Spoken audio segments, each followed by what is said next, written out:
Well, it's a beautiful Friday morning, and yes, finally, yesterday she left me here, and I was so sad without you. I'm so excited that I'm going to Loba. You are welcome, Sewa. Oh, back in. And the people who keep going on and on about this Obake, they say Obake, Obake. It's Obake. Obake. Niti ayo na Ile. Obake. Obake.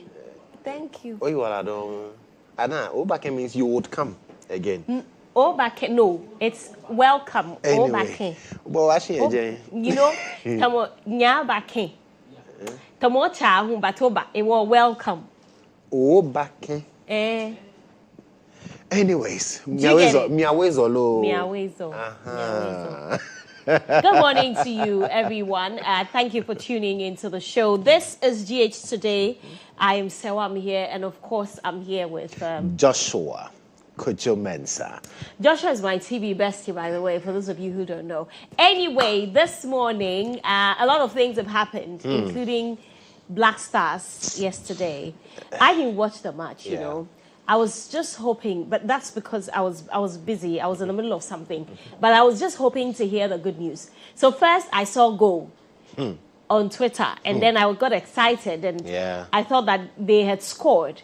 And then later, I found out that they equalized. What happened? Did you watch it? I didn't watch it, but I mean, I've listened to commentary. And patriotic. It does not make sense at all. And I'm seeing currently, what happened. So many players, yet no sense of urgency whatsoever. But it's Chad. It's Chad. Like, this is a country that we scored, 5-0 when they were in Ghana. You go to Chad, and then all you could do is 1-1 draw. I mean, I think I now support the sports minister when he says we should cut back. We should cut back. And I think for this, they need to pay us some bonuses as Ghanaians. The players need to return their bonuses, whatever it is, to us. Because, you would expect our players to play with some level of urgency. But that was missing completely in yesterday's action. And we had... if you compare our squad to the squad of Chad, it tells you clearly that in terms of quality, we are way above these people. It's just like, okay, you won't say, but it's like Brazil. It's like comparing Accra Hartlepool to Asante Kotoko. The quality of Asante Kotoko is way above Hartlepool. But you really... Continue with your analysis. You didn't want to say that's not the comparison. I said you could have said it. You cannot make that comparison. I was talking about, say, maybe Barcelona, maybe playing Pando House of Lions or something. Our quality was Jones. No, but our quality was way beyond the Chad squad, and so you would have expected that this should be a walk in the park. So it brings you back to the question that when we see things like these, whose fault is it? Is it the players? Is it the coach? I blame the players because listen, the back stops with them. You don't blame the coach? I don't blame the coach much because the coach is not on the field, even though he directs affairs on the field. But the players, if you're playing with your heart, this is not how they play when they're in their clubs. They don't play like this when they are... In fact, with their clubs, it's Gbem Magbebo. But when they come down... What's that? You don't know Gbem Magbebo? Are you kidding me? They put their heart into it, and then they go all out. How much do you pay them? How much do they earn in their clubs? But still... I get you. Yeah.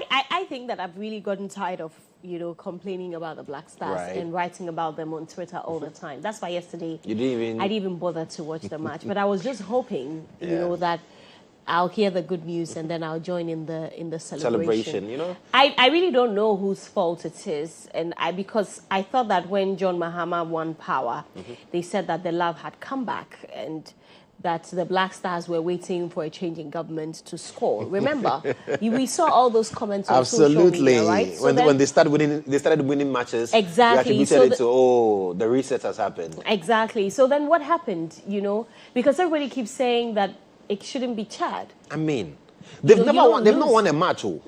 They are in our group. They are at bottom, 0 points. Like, they've not won. They've lost all their matches. And we gave them 1 point free of charge, even though they are Chad. It's terrible. And I feel that, you see, and we are on top of the group. Right. A win against Chad would have put us at 18 points, which puts us in a very comfortable lead. But now we are going to play another team that is strong. So now it's some way, and we don't want that. We don't want that. This qualifiers is very important to a lot of people because many lives are dependent on Ghana qualifying. Canada, US, and Mexico. The director says his target is Canada. So that by meaning when he gets into America, he will find another way to get to Canada. He'll go and watch a match in Canada. And then once he gets there,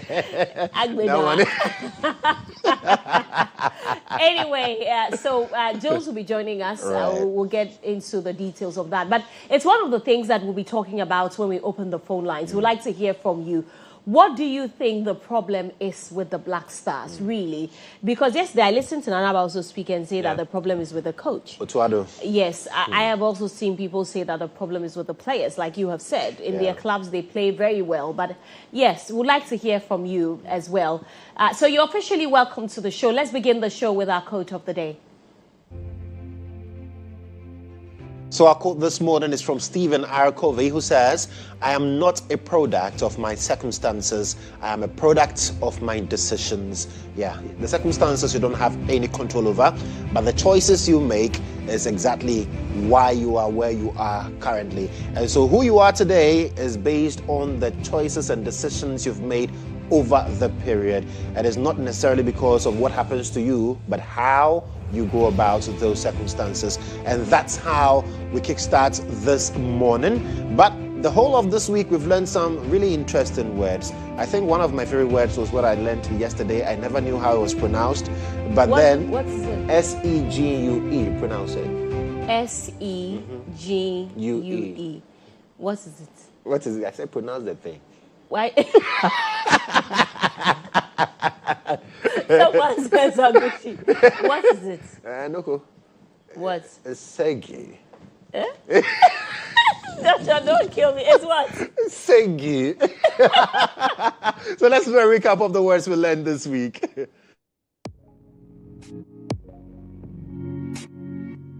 Here is a recap of the words we brought you this week. On Monday, we brought you draws. On Tuesday, we brought you ubiquitous. On Wednesday, we brought you tumultuous. And on Thursday, we brought you segue.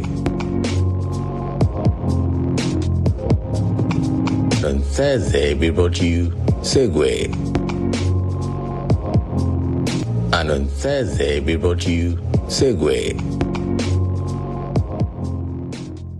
Ray will kill person. I think I've changed my mind. Segue is not my favorite. But why? You were so predictable. Do you know that they post these videos of yours on TikTok? Charlie. I saw one yesterday, the one that you're talking about, the squishy. Yeah, squishy. You know, you can't, if you want to embarrass yourself, go ahead, don't add me, because these things are very bad for me. But yeah, I hear that you're going to like the dross. No, but so then who said that? Who told Cans that Pansy is dross? Mm-hmm. Because if dross, Banini, please go to the first one. D-R-O-S-S. Dross, we are not the ones saying it, by the way. Dross means something that has very poor quality or is of little or no value. Our panties are of high value. Do you know how much we buy those Victoria's Secret panties? No. No, I'm not saying that's what you know that when we're growing up, you want that. Oh, yeah, Joe Dross. Yeah, Joe Dross. I think Dross. Pat Kojo has a song. And there's a school called Royal New Drobo run a Dross. But then where? Oh, Royal New Drobo Secondary School. And they say run a Dross. Yeah. Oh no, for real, I'm not kidding. No, I'm not kidding. No, for real. I find it very hard to believe you sometimes. Oh, Royal New Drobo. So then it means that Dross is not part. Okay. I think what they are doing is furious. It's called Draws. D-R-A-W-E-R-S. That's for men. That's what we corrupted. For men. To draws. You call yours draws. Because you draw it. You draw it. Yeah. That's what they now translated to the women as draws. Uh-huh. So this draws, because every time they spell it like this. Exactly. Draws. Exactly. But that's not what it means. Yeah. Something that has very poor quality or is of little or no value. That is what draws means. Okay? So your supporter is draw. You know what? This is a very serious show. Let's bring you the video of the day.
Of the day, and well, it's a bubble Friday, so we'll champagne to be why, but remember to drink in moderation always. Well, it's time to zoom. Well, into... tonight we're drinking champagne. Hey. Okay, I didn't know that. Forgive me. All right, let's bring you Inside Out.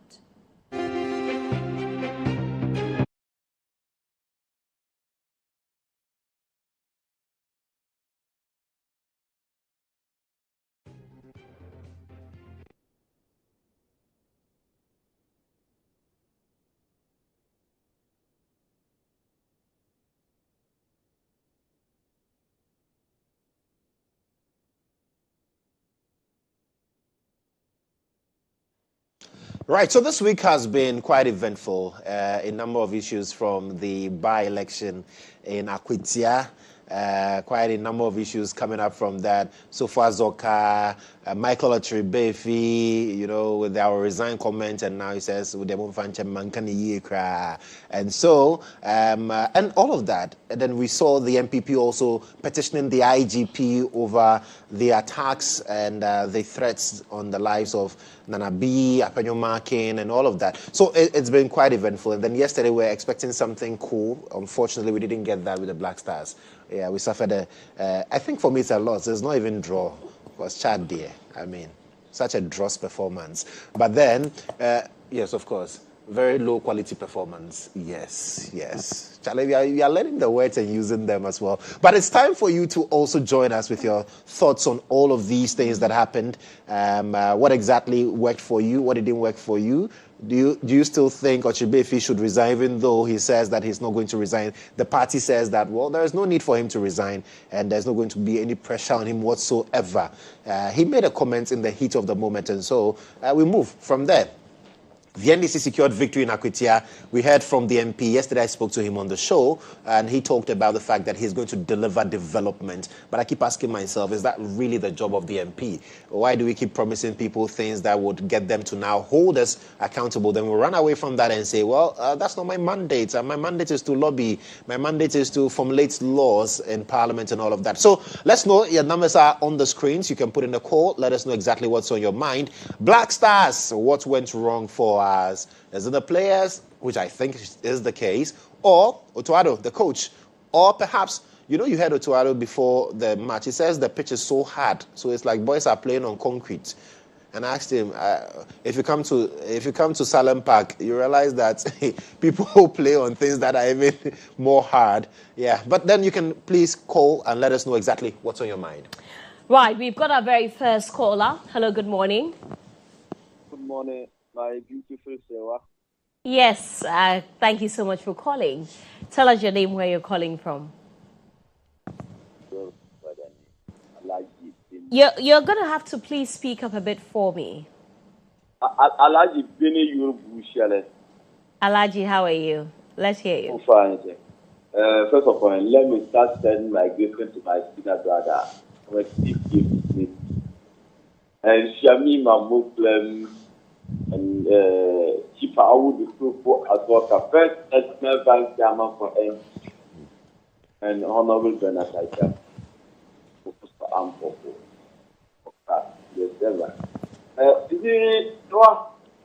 When you look about the Ghana Blast, yesterday I thought to win. Why we don't win the match? Send the dress to her. It means there's some program going on in the Ghana Blast. We need to do our best and winning the matches. Because even though yesterday I don't know we played the match, later and I go to the social media and I saw the match. And I said, the Ghana Blast have a match. So let's keep on praying. This time around we put to the World Cup. We know that about that. But you see the issue about the MP who said he will resign for his position. Nobody can accept any apology in this country. He needs to resign. So we just want to tell the Speaker of Parliament, Honorable Right Speaker Bargain, is to declare the seat vacant. He should declare the seat vacant. Because you can say something and you come out to apologize. We did not accept that apology in this country. Because you knew very well that MPP cannot win any election in this country. Look at what is happening in Akwatia, blaming Honorable Chief Aoud Azoka. What and Chief Aoud Azoka done in that point? We all hear what Bosman Mashud, his comment, insulting the Azoka. When he started insulting the Azoka, and Azoka gave him warning. So if Azoka do something and people saying that Azoka did not do well, even though Akonyomake called IGP to come and arrest, if it's that Akonyomake who beat the policeman, who slapped the policeman, he's coming out to call the arrestment for the Chief Aoud Azoka. We have been waiting for that policeman who will come and arrest Aoud Azoka. What kind of country are we building? So we need to look about how things going. Look at the violent issue and things are trying to talk about. And Bosman Mashud, he's going for Yen. Alaji, thank you so much for calling. You know, there are so many people who want to share their thoughts as well. So please, when you call, make it very snappy so others can get the opportunity. Do we have another caller? Joshua, I think we Right, so we have another caller on the line. Hello there, good morning. Hello. Yeah, hello. Yes, good morning, sir. How are you doing? Yeah, good morning. I'm fine, thank you. Absolutely. Okay, so what's on your mind? Thank you very much for the opportunity. My name is Howard calling from Bimbila. I want to speak on several issues, but first on the performance of the Black Stars. Right. The press conference and the cut of their budget allocation by the minister was the right thing to be done, and they just proved that yesterday. With a team as weak as that of Chad, the Black Stars, which is made up of star players like Semen, who is one of the best performers in his team, Wadi Kudus, Jordan Ayew, and couldn't beat that team. And that was so shameful. And if we are thinking of going to the World Cup, I think the stars should start putting up best performances so that everybody will get to know that, yes, the star players will have trying their best for the nation. But what we saw yesterday was just something that was so terrible. I want to speak also on the issue that has to do with the Chief Justice. Okay. The Chief Justice, his removal was the right thing to be done. I think when you learn podcast, and they will tell you that although the three arms of government are independent in terms of functions and personnel, the leadership or those who are in those, organs should charge their responsibility dispassionately and fairly. Especially the judiciary. And having the leader of the judiciary who is seen to be somehow biased, I think is not good for the nation. And even Kandapa said that the unanimous 7 they used to give us was a threat to the security of the state. That tells you that really he wasn't comfortable with whatsoever they were doing. Secondly, we can remember that this same judiciary, told us that the best certificate that was used in getting the voters, the Ghana card and also the passport was not the means or a document you can use to register yourself as a voter, and that was so shameful. And up to date, I am trying to decode whatsoever they said, and then it's not making sense to me. I think she was biased in a way, and because of that, we should get somebody who is fair and just to man our judiciary. Thank you very much. Thank you, Awal, for calling from Bimbala. We appreciate your time. You can also pick any of the numbers and call and let us know exactly what is on your mind. And we have another call on the line, sir. Yes, hello, good morning. Good morning. Thank you so much for calling. Tell us your name, where you're calling from. Please, my name is Abdul Hana, and I'm calling from Tamale. Hi, Abdul. Please, first of all, I want to tackle the Black Star game. I just want to tell all Ghanaians that if they are to watch Black Star match, they should please and eat well before watching the game. Because Black Star, they can disappoint than they will make us happy. So they should eat before they watch Black Star match anytime they are going to watch the match.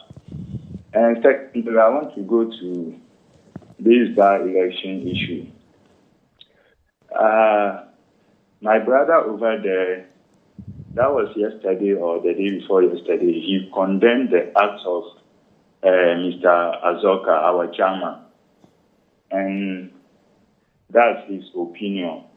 But I want to remind Ghanaians that during Ayawasu West Wagon, the man that they slapped, the man that Tifa Azoka is having problem with, he's not a national public figure. He's a national party executive. But Ayawasu West Wagon, they slapped Honorable, our current communication minister, Sam George. They slapped him in front of police, and the man who slapped him phone falls down, and the police picked the phone to the man who slapped him. Up to now, what happened to that man? So Ghanaians, we are not fools. What MPP wants, we are also ready for that. But I'm just condemning that whether my NDC party beat or insult journalists, they should arrest that person and let the law face that person. But for MPP here, We didn't even do anything. They should prepare. We are also preparing for them. No one can arrest Sofo Azoka. We are waiting for any police to come and arrest him. Thank you very much. But my regards to MP for Uyo constituency, Honorable Suleimana Al-Hassan. Thank you very much. Thank you, Abdul Hanan from Tamale. Thank you so much for your call. Do we have another call on the line? Well, okay, Joshua. Right, so we have another caller there. Hello there, good morning. Your name and where you're calling from? My name is Solomon Kinati. I'm calling from Abeka. Right. So what's on your mind, my brother? My mind is about Antonio Martin and his behavior. When he slapped one of the policemen who arrested him. And this has a it's not about, they just want to show something to their supporters. It's not any serious thing. Just for complaining. That's all I want to say. Very well. Thank you so much for calling. We appreciate your views as well. And we are still here waiting for your calls. I know the line is jammed, but then keep trying. Make sure that you're able to get into the conversation. Yeah. We have another caller. Hello, good morning. Yes, good morning. How are you? I'm good. How are you? I'm also fine. Great. Matena Semia Santini. Uchi so kanyana emede pa. Na wo kwati se me country way. E wo TV so ne radio so. Sa. You. Hi. Net to say. Nyame adom ye friend ko branch bosi ako. You me so ye friend me ma me say wa. I'm here paso. Me pacho na o frefi he. Me frefi tema.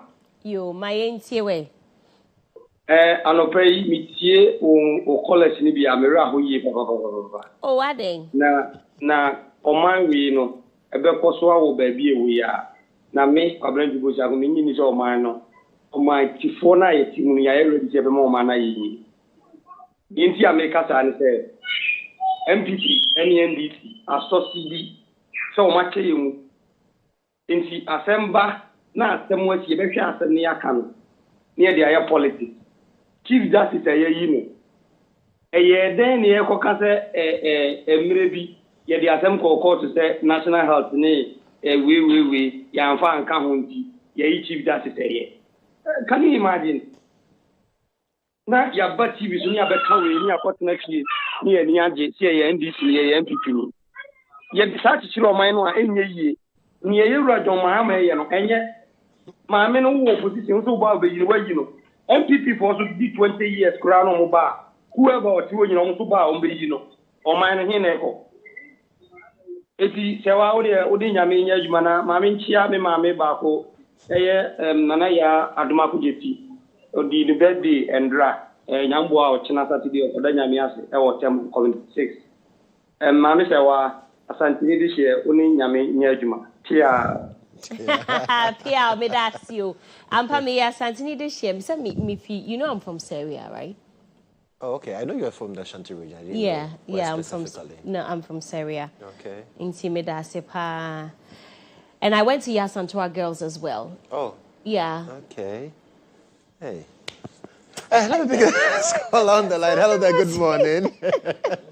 Good morning. My Yes? name is David Nisa Kadote. Okay, Niadote, where are you calling me from? Yeah. Guys, I'm calling from Osu. All right, my brother, what's on your mind? All right, and I'm talking about the by-election. Right. See, the Azuka, he made a very big mistake. And I also blame the police people around him that time. Okay. See, they were not there for conflict, and they are not there to fight. So I didn't know the reason why the Azuka should behave that way. And Ghana, we have made the country to the extent that everything is politics. So police people were there, and the Azuka is misbehaving. Instead of him to grab him and put a handcuff at his back, handcuff on him, they are just looking at him.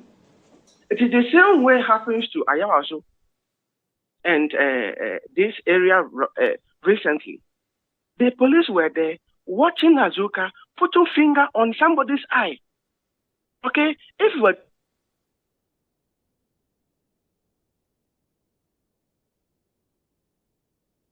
they're watching us, we can put some finger in somebody's eye. Azoka was choking eye. No, I love some of these callers. You know, in fact, all of them. We love all of you. Thank you for calling. You make the show very interesting. You make it very educative. You know, we like to hear what your thoughts are on the show. And I'd like to say a very good morning to Joshua's wife. Joshua is my TV bestie, so the wife is also my bestie by default. Hey, please, you can't respect say yourself. That. Yeah. Director, respect yourself. Good morning to you, Mrs. KodjoMensah, the beautiful mother of 4, who doesn't even look it. Oh, not she. Funny, yes. Good morning to you. Yeah. How are you doing? And I have a special gift for you, by the way.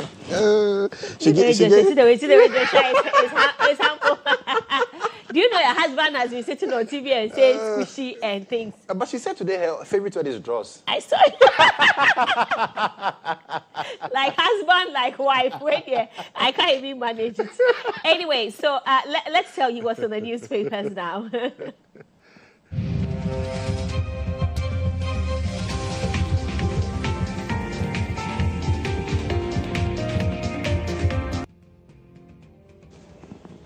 All right, so let's take the daily guide now. And it says, Tokono Deputy AG clash over $10 million ECOWAS case. And also, Mahama swears in 18 new ambassadors. And you know, yesterday he mentioned something I think I agree very much with. He says we spend so much when it comes to renting in these other countries. And so now we're going to look at a way to own property outside. I think it's long overdue. There's also... I agree with that. Yeah, we spend so much. I mean, over $15 million annually. It makes no sense. For rent. Come on. Indomie Ghana unveils Hero Park promo. There's also NPP secured $200 million for Ofankor and Sawam Road project. Binyere conflict, 13,253 Ghanaians seek refuge in La Côte d'Ivoire. And that's the Daily Guide this morning. The Insight newspaper. Obstetrics units in crisis over inadequate beds and staff.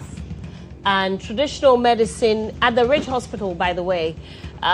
You know, I can't believe that we're coming back to this conversation. You know, at a time, Joshua, there was a whole national conversation about no bed syndrome. You go to a hospital. And I thought that as a people, we would have done something about it. But you know, the obstetrics units is where the pregnant people go to, the gynecology unit. So what does that mean? That what?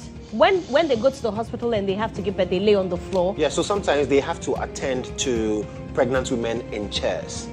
And these are women who already have, the protruding belly and all of that. They need to lie down, but because the beds there are not adequate, they have to attend to them in chairs. And I remember seeing that a few months ago when my wife was at Ridge Hospital to also deliver. You did see that? Oh, yes. Oh my goodness. Yeah. The woman was so hot, so she was fanning herself in the chair, and then the doctor was attending to her in the chair. Yeah. No pregnant woman deserves that kind of pain and stress, and that's why I wanted to go and give birth in the US, but now Donald Trump said it's not possible. My sister came to ask me, so now where will you give birth? Unless I go to Afghanistan. That's just by the way. But I mean, Alice had a baby at Ridge. Yes. I was there. The service was excellent. Yeah. I mean, if you go corporate, if you go corporate, it's better. But then if you go that one too, anyways. My wife had to go corporate, so. The Lord is our strength. The Lord is our strength. But Ghana's healthcare system is not the best. That I must say. Look, and this is the politicians travel out of this country just to do blood tests. Blood tests. They take flights, go to the United Kingdom, go to South Africa, go to America, go to Dubai, just to do blood tests. But you are here giving birth, and look at how much pain you have to go through. And this is Ridge Hospital. Yeah. One of the most modern ones. So imagine the rest. Yeah. Sad. Police accused of cover-up in BCM Spintex facility controversy.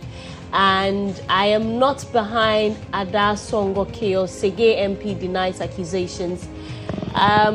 Yeah. Well, I think those are the important ones. Where's the Daily Graphic? Well, let's do the Daily Statesman now. This one says 13,000 Ghanaians now refugees in Côte d'Ivoire due to Binyere clashes. Asenso takes on Mahama over false claims about Ofankor and Sawam Road. APN sues Africa Oil Week organizers to recover $300,000 service fee. And Africa must lead global solar revolution amid $521 billion investment surge. That's the Daily Statesman. The Daily Graphic for the NDC primaries in the Tamale Central constituency. 12 aspirants clash in Tamale Central via for MP tickets tomorrow. So the primaries is tomorrow, and it was some 13, but I think one person opted out. But remember that the NPP is not contesting there. Absolutely. And they say that, due to the circumstances under which the MP died, they want to respect his legacy. But we all know that's a lie. They know they won't win. So it's okay. But the NDC, there are 12 people in the NDC who will be clashing tomorrow for that seat, because whoever wins automatically becomes the MP.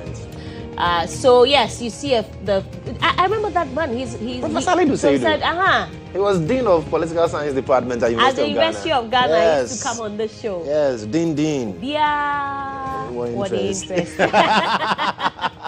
But anyway, I mean, we need the finest brains to go to Parliament, instead of just people who have the cash.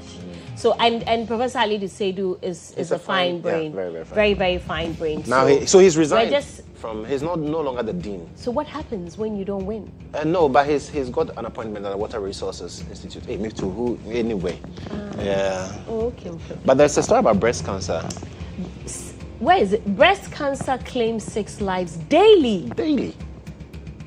Well, October is just around the corner. Pink October. Next month is Breast Cancer Awareness Month. Please take advantage and get your breast checked. I mean, at every time of the year, you can get your breast checked.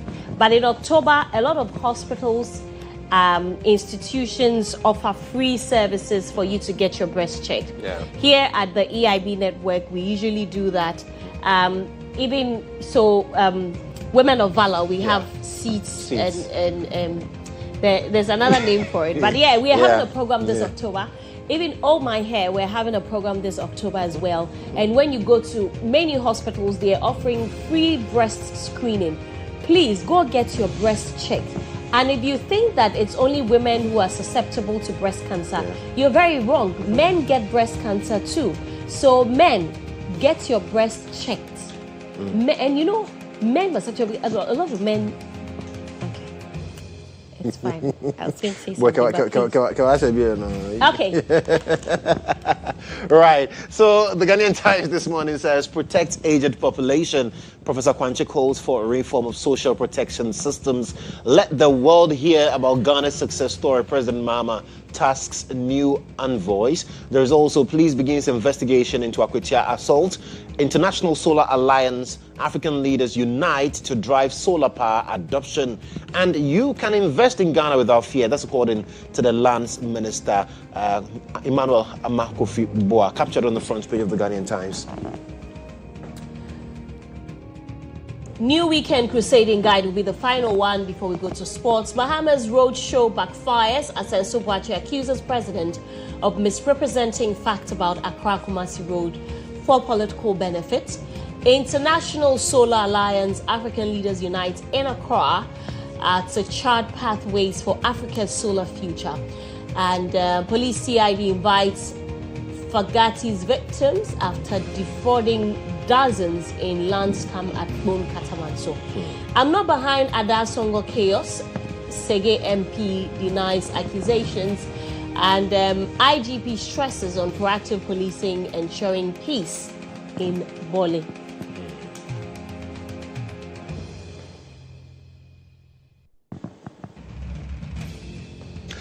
Well, so that's the newspapers for you this morning. You can get copies at the various stands and get to know details of the stories. But I'd like to say good morning to Osofo Nicholas Aja.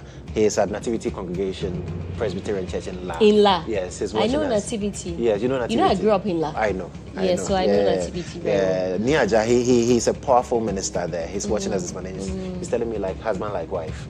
True, Mom. Good morning to you, Osofo. Well, it's time for sports.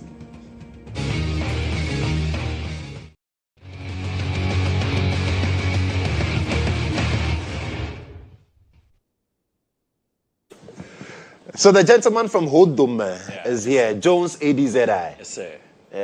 I'm glad you're not wearing a Ghana jersey. No. Let me see a little bit. What is this? Wait, is it this part one. of the jeans? This? Yeah. Oh yeah. It's called fire pants. Do you know that? I thought he had tied something around his waist. No. It's all parts. It's all parts of the baggy jeans. Yeah, it looks puffy around the side. Yeah. And now that's where the men's fashion has gotten. No. It's just not anything about men or anything. It's just, so it's what? It's all parts. It's a baggy jeans. Big ass. Oh no. It's just baggy. But it's part of the pocket. Is this supposed to be on top of the? Yeah. So why have you put this under? No.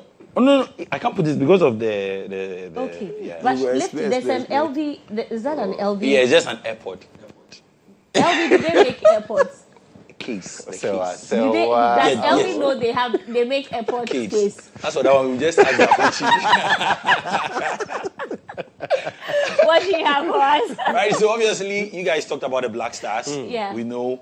So we want to see the reaction of the coach. And the coach is saying that he's disappointed with the results. And he talked about the pitch. First of all, this is how the table looks like. And of course, Ghana, we are still top. Madagascar now second. So Mali third. Comoros fourth. I mean, we don't care about them. We care about us. So we face Mali next. And if we win, we should go, 19 points. And that should help the Black Stars of Ghana put some gap between us. So for now, Ghana still on top.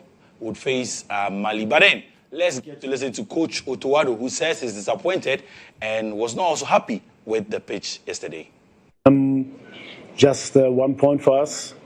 Not easy for us to play on this ground in the heat, but we have to take it, and I think we came in well to score the first goal. Continue to dominate. We created a lot of chances, but we are not sharp enough to use them. And for us, unluckily, I think the first shot from Chad, which hit the target, entered the net. It was a deflection. But this is football sometimes, We have a lot of chances. We could have killed the game before, or we must kill the game before, but we didn't do. And they have one big chance. I think there were some wide shots from Chad, but other than that, there was no big chance, and one deflection in the goal. And really, really disappointing for us. Well, he also talked about the pitch, and according to him, the pitch was very bad. And because of that, the ball could not roll in favor of his team. To have ball possession, I think it's very difficult to play on this terrain when it's not watered. We can't play fast, so it's a disadvantage for us if the pitch is not wet. And the boys, surely they play in Europe, they're wet pitch, they can play fast. But the pitch was very slow for us, so it's difficult to outplay the defenders. But also, I have to say, Chad did well in defending. And they didn't allow too much chances. And for me, the most important thing is the 3-4 good chances we had. We have to score the second goal, to make our opponent weak and also mentally weak and us strong. But we didn't use our chances. And like I said before, in football, sometimes like that, if you don't use the 3-4 good chances you have, sometimes you're unlucky and you'll get one. So, Coach. The team are back in Accra. You get to see visuals of that. They are back. They'll actually start training today. No time to waste. They'll be at the Accra Sports Stadium. Closed door training, not so the public. But then on Saturday, we'll get to see them again. And then on Sunday, open to the media. So get to see them on Monday at the Accra Sports Stadium, 7 p.m. I will be there to support our own Black Stars. Let's get to see some other teams that have qualified to the World Cup. Now confirmed 16 teams. And yesterday, we saw Colombia also getting their... And as well as Paraguay, yes, also making it to the World Cup. And then, of course, Colombia, as I said earlier. So 3 new teams have made it to the World Cup, making it 16 teams. So Mexico, United States, Canada, Japan, Iran, Uzbekistan, South Korea, Jordan, Australia, Argentina, Brazil, Ecuador, New Zealand, and the new 3 teams, Uruguay, Paraguay, Colombia. So 16 teams making it to the World Cup. We hope to see Ghana get there soon. Let's end off with the U.S. Open, where yesterday Amanda Anisimova edged out Naomi Osaka to set up a U.S. Open final with Arina Sabalenka there. And there you see Anisimova, good work from her in that comeback. And then today, big one. Yannick Sinner taking on Aga Alisame. And then Novak Djokovic taking on Alcaraz. Big one in the semifinals. Let's see who gets to the finals of the U.S. Open. And there's a game today at 1 p.m. with Monica and Joel and the Star Sports Digest at 12:30 with myself and Benghazi on Star 103.5 FM. Okay. Today I'll not greet anyone. I don't want anyone. Oh, you can greet. It's a shock. I should greet someone. Yeah. It's a shock. Okay. So, my bank said, oh, Ofie, and I'm about until ciao. Jones, thank you so much. Thank you. So Monday, the Black Stars are playing here. Yeah. Okay. Yeah. I saw something about 1,000 Ghana cedis. What? Yeah, that's the VVIP. Oh. The tickets. To go and watch the Black Stars match? Yes, please. 1,000 Ghana cedis. Against the same Chad? No, Mali. Now Mali. Oh, okay. Yeah. Joshua, maybe we should go. Yeah. What time bring does it back the start? love. 7 p.m., please. 7 p.m. Yes, please. Okay, we'll be there. We'll bring back the love. Yeah. Will you give us tickets? Me there, please. Unless you go to... Thank you very much. Okay, stay with us. After the break, the breakfast review comes on. This is GH Today.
Yeah, welcome back to the show. This is GH Today. I'm Sewami here, and it's time for the week in review. Today, I'm joined by my usual beautiful family. Wilberforce Asari is the political editor for Asasi Radio. Wilberforce, good morning. Audu Mahama is the managing editor for the Custodian newspaper. Audu, good morning. Ibrahim Al-Hassan is the head of the political desk here at AIB. He is our parliamentary correspondent. He's a producer for the show. He's a lot of things. He's the organizing secretary for the Parliamentary Press Corps. He's a big man. And he's a very big man, yes. And he gave us a very beautiful, reportage in Akwatia this week. Yes. You're all welcome. We saw a lot from him. Thank you. You're all welcome to the show. How are we all? We are doing great. We are managing, Sewa. You're managing water. Managing my life. He's a managing news editor of the Custodian newspaper. I'm also managing my life. Okay. Yeah. It is well. It is well. Anyway. And it shall be well. Yes. Of course. Of course. Let's start off with Akwatia. So this week, we saw the by-election that happened in Akwatia, and IB was there, by the way. Gave us a beautiful, excellent, reportage I told you earlier. Well, I wouldn't say in a shocking turn of events, because pollster Musa Dankwa predicted that the NDC was going to win. There are many who doubted it, because I didn't particularly doubt it, but I thought that it may not go exactly that way, because a sitting MP had died. I was thinking, like many others, that there was going to be some sympathy vote. But no, just like Musa Dankwa said, the sympathy votes amounted to just 5% of the vote. And truly, the people of Akwatia decided. The NDC won with almost 3,000 votes difference in that constituency. In fact, in Wenchi, if I am right, the NPP's candidates didn't even perform so excellently there, right? And then the members of the NPP are very sad. I have monitored a lot of comments on social media. Some say that the current leadership of the NPP must resign over what happened in Akwatia. I am not also surprised that the NDC won, because they put in a lot of efforts. They wanted to prove a point, that the government was still popular, that the people were still happy with them. And so they went on the ground, gave it their all. This is the outcome the people of Akwatia decided. IB, tell us, you were there on the ground. Yes, I was. How was it? It was okay. Did what we saw eventually, was it a reflection of what was happening on the ground? Yes, it was. And before I proceed, there were many viewers of this show, especially the Friday one in Akwatia that I met, including policemen and women who are sending their shout out to you. One of them is Asiedu of Amanukrum. That's where he's stationed. Okay. He said I should say hi to Sewa. Hello, Asiedu. And many others as well who assisted us one way or the other. Right. Sewa, we sat here last week, and I remember saying that I don't doubt that NDC can win Akwatia. But I didn't think NDC could win with the margin that Musa Dankwa was projecting, and that's 53%. And that's because just a few months ago, the MPP had won this same seat with a little over 2,000 votes. Unfortunately, the MP passed. Now, if we are going to have a rerun, yes, NDC now has an advantage of getting victory at the polls in 2024. The NDC has a presidency, so therefore all other government appointments in the enclave belong to the NDC. That's another advantage. So yes, that was obviously going to help the party win, but not at the magnitude as we witnessed. And I had also mentioned that if you look at our history relative to by-elections, whenever there are by-elections in swing constituencies, the governing party always wins, with Asenov being the only exception. And I talked about the dynamics in Asenov being an emotional contest. And again, it was less than 2 years to an election, to a major election. In fact, a little over a year to a major election. So the constituents could have waited and said, let's see, maybe power might change hands and we'll get our development. Akwatia was different. I was speaking to people when I got there. I got there way ahead of time. I was there on Saturday. Speaking to people in Akwatia enclave, when you realize that they were all talking about development. They were all talking about development. They were all talking about development. Okay, if we push further, they tell you that, oh, the development can not only come from the governing party. The development can come from the MPP's candidate because he's a philanthropist, he's a businessman, he has a mining company that employs the youth in the constituency. Then I said, okay, so if they are talking about development, then it doesn't necessarily mean that it's only the governing party that can offer them that. But I went to Wenchi, and when you engaged Musa Damkwa on this network last week at this exact time, he had mentioned Wenchi, and the fact that there are many NSKUMI supporters who have now decided to vote for the NDC, and also there was low voter turnout in some polling stations, not all. I visited about 2 polling stations where I was told that the turnouts were better than 2024.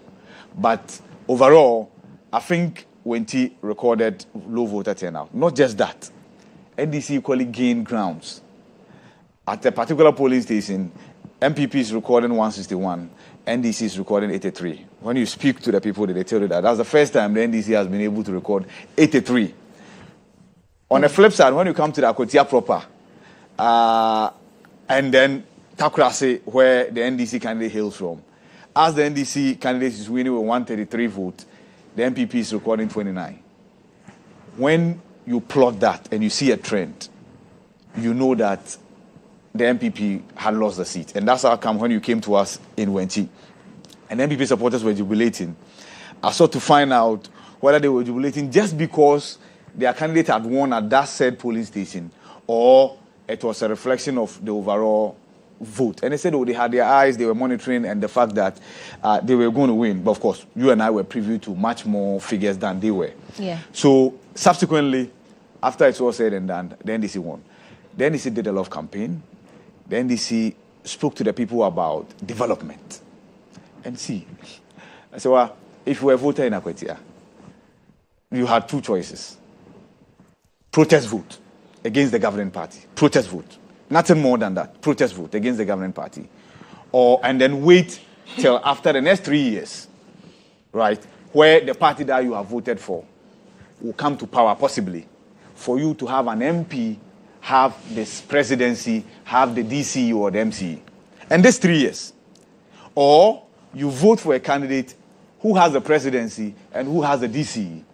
And expect, I'm not saying it's cast in stone, that once you vote for the governing party's candidate, automatically you get development. But you can have an expectation and expect development for the next 3 years. They opted for this one, that they cannot wait for 3 years and have an MP from the opposition and then lose that ability to expect direct development. Take it or leave it. That's the politics we run here. If there are things to be given, there's no president, even though we don't expect them to say it, that will give his opponent constituency much more than he will give his party's constituency. Again, I talked about the reason why there was a scramble for this particular seat, even though the NDC didn't need it, and I dare say the MPP equally didn't need it, because it will make no difference. You've touched on it. It's about the bragging rights. It's an opportunity to rub it in. I've heard many say that, oh, MPP are good. If there is even a by-election in the Bantama, NDC will win. I've heard people, even unfortunately elements within the MPP, say that the way things are going, if there's a by-election in Bantama, NDC can win. You see, given what has happened, it's giving people the opportunity to say things that do not reflect reality. But the point is that the MPP has a lot of work to do. And I'm sure after Abdulkumanov, after Akwatia, the party, and I'm sure there's oblivious on the party, that given the magnitude and the nature of the laws, and given the goodwill that NDC is experiencing, the party will have to do much more than it is doing. And I'm sure they'll do some introspection where their own people still sat home. I spoke to Titus Glover live on TV. That was after 10 a.m. And the people were not willing to come out and vote. And then he said, this apathy must stop. I'm quoting him. He said, I'm addressing our members directly. This apathy must stop. There's something that doesn't push MPP supporters to step out. Maybe those supporters are still in the healing process. Maybe it will take a while. There are many who are quick to go back to NDC in the year 2000 and say that the party equally went through this. But I'm not sure it will be same at this magnitude that the NPP is experiencing. Nonetheless, the people voted for development. There were a few things that happened that were uncalled for. Live on our network, where Sofa Zoka said that if he had met Afenyo and his entourage, he blah, blah, blah. He said things that we could not repeat here. We thought it ought to have ended there. It didn't. There was also an altercation with Masaudu. And I think we should commend the MPP third vice chair for how composed he was. Because if he had reacted, the story would have been different. Right. Yeah, so for how he composed himself and many other. But the point must be made that none of these incidences were recorded at a polling station. None. And so it never marred whatever happened relative to the process. So kudos to the police as well. When we spoke to the IGP, he had mentioned that, yes, he sent men there, but that was because they expected to protect every voter. And that was the expectation of the police. And the people felt intimidated, and he feels that the presence of the police should not intimidate anybody. And I think by and large, I agree with him. They over-prepared, but you see, you can never be over-prepared for peace, as we recorded. So it's good. I've heard many people ask questions about how much did we spend. I think that's immaterial. The lesson we learned from Ablekuma North was enough to get the police to do what they did. So by and large, even though we're all apprehensive about peace and security, the next day it was like nothing happened in Akwatia. Kudos to the people as well. They conducted themselves very well. How do? We're talking about Musa Dankwa's polls. You know, a few hours to the end of the polls, he issued an exit poll. Yes, that and gave he spoke MPP, to it. MPP 51%. Okay, so, I mean, because Musa Dankwa is not here... You can speak for him. I'm speaking to what I was told about that exit poll, because it created some confusion and some doubts. What that poll said was that as at the time they were conducting the poll, they had asked those people which party they belong to. 51% belong to the NPP. And the other 40-something belong to the NDC. Now, here's where it even gets interesting, that even though 51% of the people who had voted said they were affiliated to the NPP, it means that all those 51% didn't vote for the NPP. This is the explanation of the exit poll. Is that how exit polls are conducted? But that's what he said. Look, he explained it to me on the show. I understand that. Is that how people explain exit polls? That you ask who listen to you belong to and all that. But someone has conducted his exit poll, and you're asking, is that how they are? To assist, he explains that usually the people who vote for NDC do not disclose. He mentions that per his service, people who vote for NDC will not willingly disclose. And that is not even exit polls. Exit polls that I know, you ask somebody, who did you vote for? The person tells you, I have voted for NDC. I have voted for MPP. Exit polls globally. That's how exit polls mean. You can't say, are you affiliated to MPP? Are you affiliated? And you call it exit polls. Look, people can glorify, let them continue to enjoy their predictions. I have seen in this country where process have been given polls results published by those pollsters, and they turn out to be they were going on well with them, and later on they turn out that those polls did not succeed. So let's let people, because if you issue a statement that's a few hours to the end of the exit poll. Exit polls, we all know what exit polls mean. It's not about affiliation to political parties. Let me come back to the main election. As for me, research, I've always said that the main research in any election is about the polls itself, the election itself. So let him enjoy his predictions. Look, by-elections. By-elections, if you look at the effort the NDC put in, if you look at, you were there, understand that even prior to a few days to elections, even Youth Employment Agency was there registering people. You probably were not there. Registering people that if we won the election, you were going to have automatic jobs. Who, unemployed person sitting at home, knowing that I have been registered to be given job, I think you'll be a fool not to vote for that party who is already in government. And if you look at the amount of energy, the effort the governing party put there, look, I saw virtually, if you don't see a minister of state in that constituency, you mean that minister was not in the country. If you don't see an MMDC in that constituency, at least the southern sector MMDCs from Ashanti region up to Central, Greater Accra and all that. If you do not see them in that constituency, it means they were not in the country. People came all the way from the north to support this. And Azoka, he's brought his people from north. So the effort NDC put in that, if you're a governing party, look, I have said that I think that MPP probably over the years have not been fair to people of Akwatia.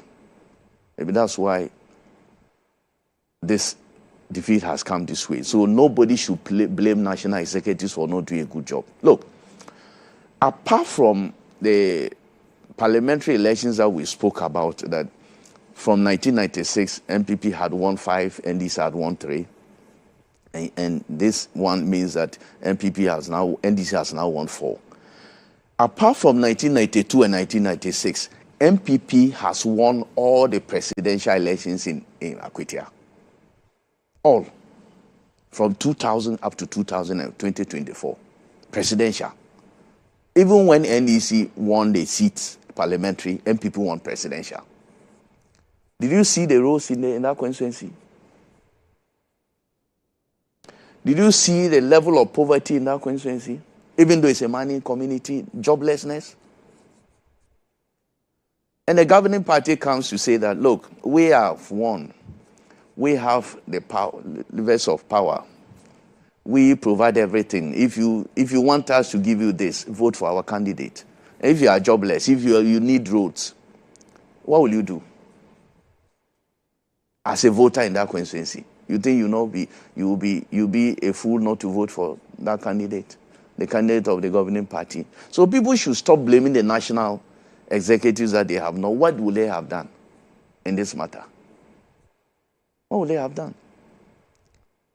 If you listen to even the way the campaign went, the national NDC national officers, the sort of campaign that they wage in the constituency, that if you read, they have, I don't know whether it was your network.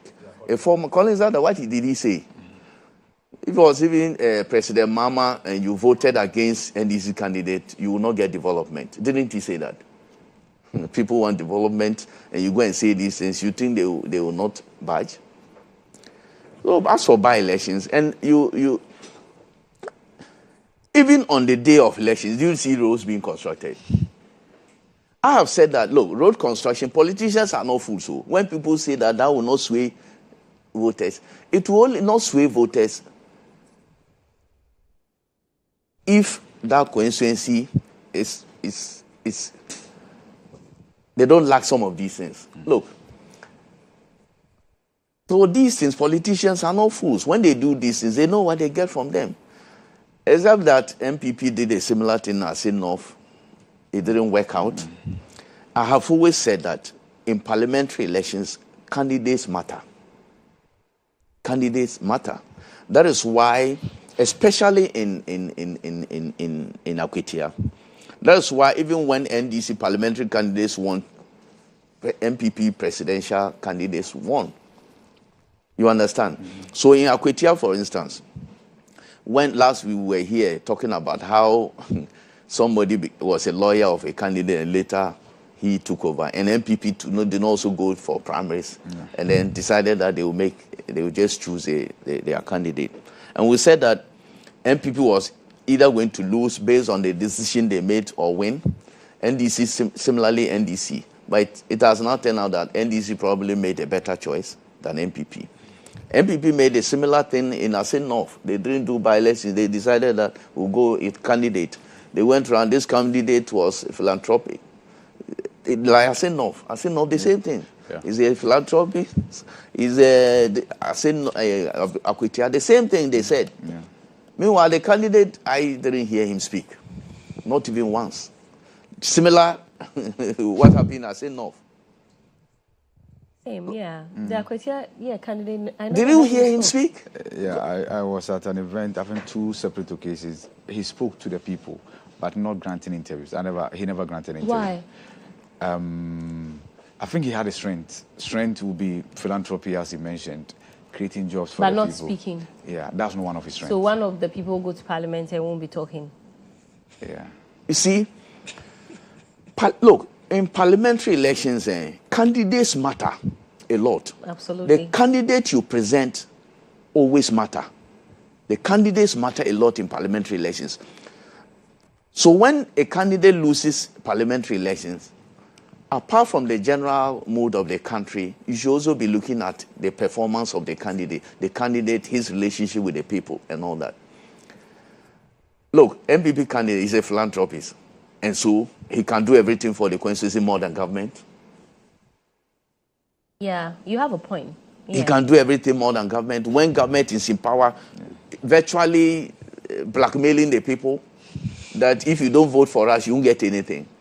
So, look, by-elections have their own dynamics. That's why I'm saying that MPP, I don't know why people are overly worried.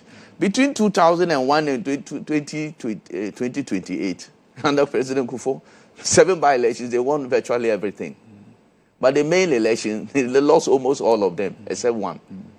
So by-elections are peculiar, depending on the effort governing party puts in and all that, the promises and all that. So they should not be overly worried. But as IB said, MPP has a lot of work to do. NDC is still enjoying the goodwill across the country. It's just 8 months after general election that they won massively. The goodwill is still there. People may say that MPP, what difference will it make anyway? Why will I go and waste my time and vote? This just by election. Adding 1 to the 87, what will it do anyway? NDC adding 1 to their 185, or is it 84? 84, but now 85 Tamale now. Outstanding. But 84. Yeah, 84. Yeah, if you add everything, Tamale they'll win. So what difference will it make? Some people will say that, oh, this one, I will not vote. So that could contribute to the sympathy. But I think that all in all, nobody should blame MPP. Look, I saw this guy. He was there for almost 2 weeks, General Secretary of MPP. Yeah, I spoke to him as well. He went, they worked. The man who promised that if MPP lost the seat, he was going to resign. Ochirbefi. The man worked. He worked in the constituency. But why? You don't work with your mouth. You don't work with... But the philanthropist didn't have money. Money against government, money. How much does he have against a whole state machinery? Philanthropist, how much will he put in there? When he has nothing to give, when he has no contracts to award, when he has no YEA people to employ, for God's sake. I think, look, I sat here. I was not bothered about this by-election because I knew what went in there. And early morning, when I saw the interviews, they said, we want development, we want this, we want this. I knew MPP had lost it in the morning because nobody. And I also blame, as I said, I traveled to East Region. I went through the Akwatia roads and everything. You see Akwatia mining community, their roads network. My goodness. And the government comes to say that I will do things for you. Why would they? They are not foolish. They also want to be like, to have the good roads. They want to have the jobs. So it's nothing at all. MPP should not be worried. Because if they learn from history, they look at history, they will not be worried. But what they should be worried about, it is the perceived apathy that is still existing that they must work on. But the apathy, as IB said, I think people are still angry. With some people, that anger, I think, will go down, will subside. When they become hungry in 3 years, they become hungry. The anger will now turn into something else. Because when you are hungry, you look for everything to survive. And I think MPP supporters will be hungry very soon. They will add hunger to the anger. And that will prepare them to look for food. And looking for food includes going out to vote. To vote. Well, so I checked the results of the by-election, and it looks like about 33,516 people came out to come and vote in a by-election. I find the number very intriguing. Very high. Very, very high, because naturally by-elections, the numbers are not this high. And so there must have been something that motivated this huge number high level of of people inducement in a constituency like Akwatia to come out and come and vote in a by-election on a Tuesday. So that was first. And I was trying to find out what would be the motivation. And the records and the rhetoric is showing that it looks like there was a lot of inducement on the ground to get people to come out to come and vote. Again, I looked at the numbers that the two parties had. NDC had about 18,199. Yes. And the MPP candidate had 15,000. The numbers mean something. Out of the 33,000, I think the voter population there in the area is about 50,000. 52,000. So if you had 33,000, then you are talking about, let's say, about 19,000 not voting. That also means that voter turnout should be about, let's say, 60%. In a by-election. That's very high. Very high. Because by-elections that we have seen, voter turnout is usually below 50. Exactly. So for this was very high. And the figures also mean something. So 18,000 in a by-election for the NDC. In the last election, when it was an original election, the voter turnout nationwide was about 60-something% or so. And the kind of votes NDC had compared to the votes the MPP had and the vote difference. When you add all of that together, then you must just, if you sit where I sit, I can comfortably say that probably the winner of this election went to buy it. It was bought. The winner bought the election. That's what I see from the figures and from the flips and all that. The election was purchased. And why are you laughing? That is fine. But that's okay. Yes. It happens in, like, the only thing is that this is a by-election, so it is in one location. Even the number of police officers that were sent to Akwatia alone should tell you that it was a peculiar election. Because in a national election, where we are having elections in 276 constituencies, the police cannot send 5,000 police officers to every constituency. Or even, let's say there are even only 30 flash constituencies.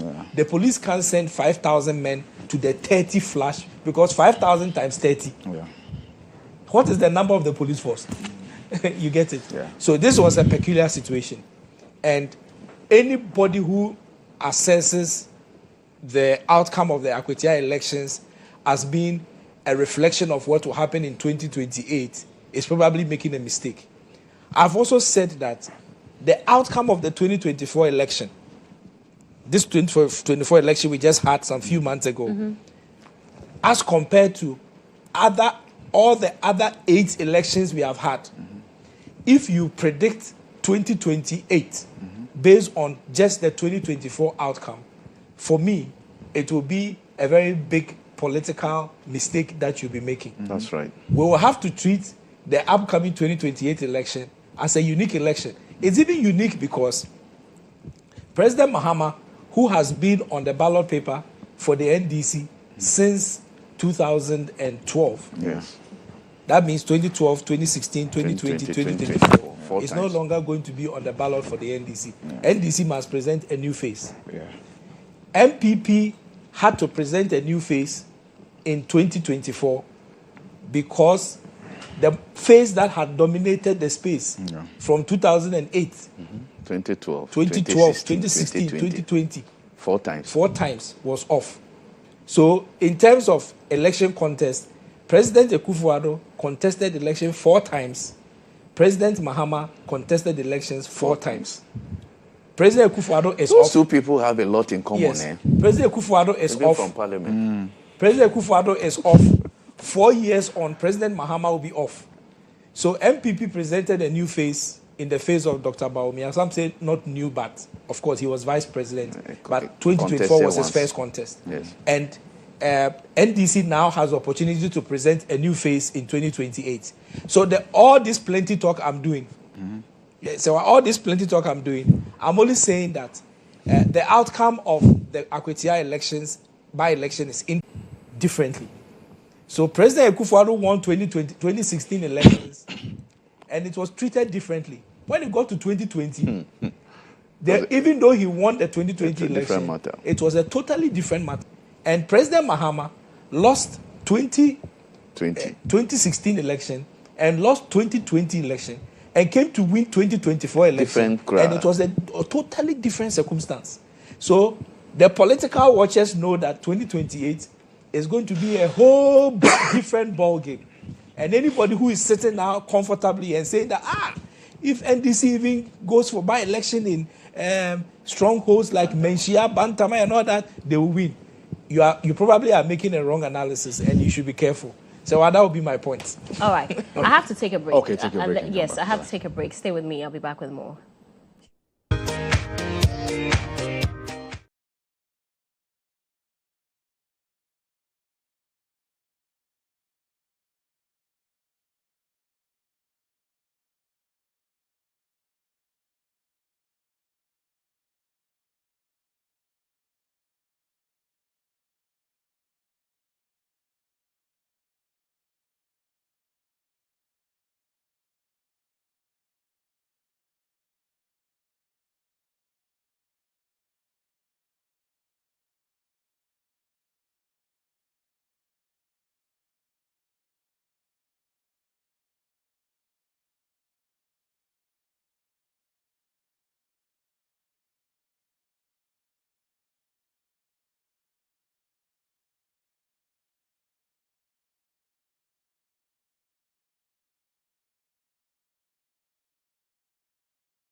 Welcome back to the show. This is GH Today. I'm Sewami. I'm here with Wilberforce Asari, Audu Mahama, and Ibrahim Al-Hassan. If you just joined us, we've been talking about the Akwatia by-election.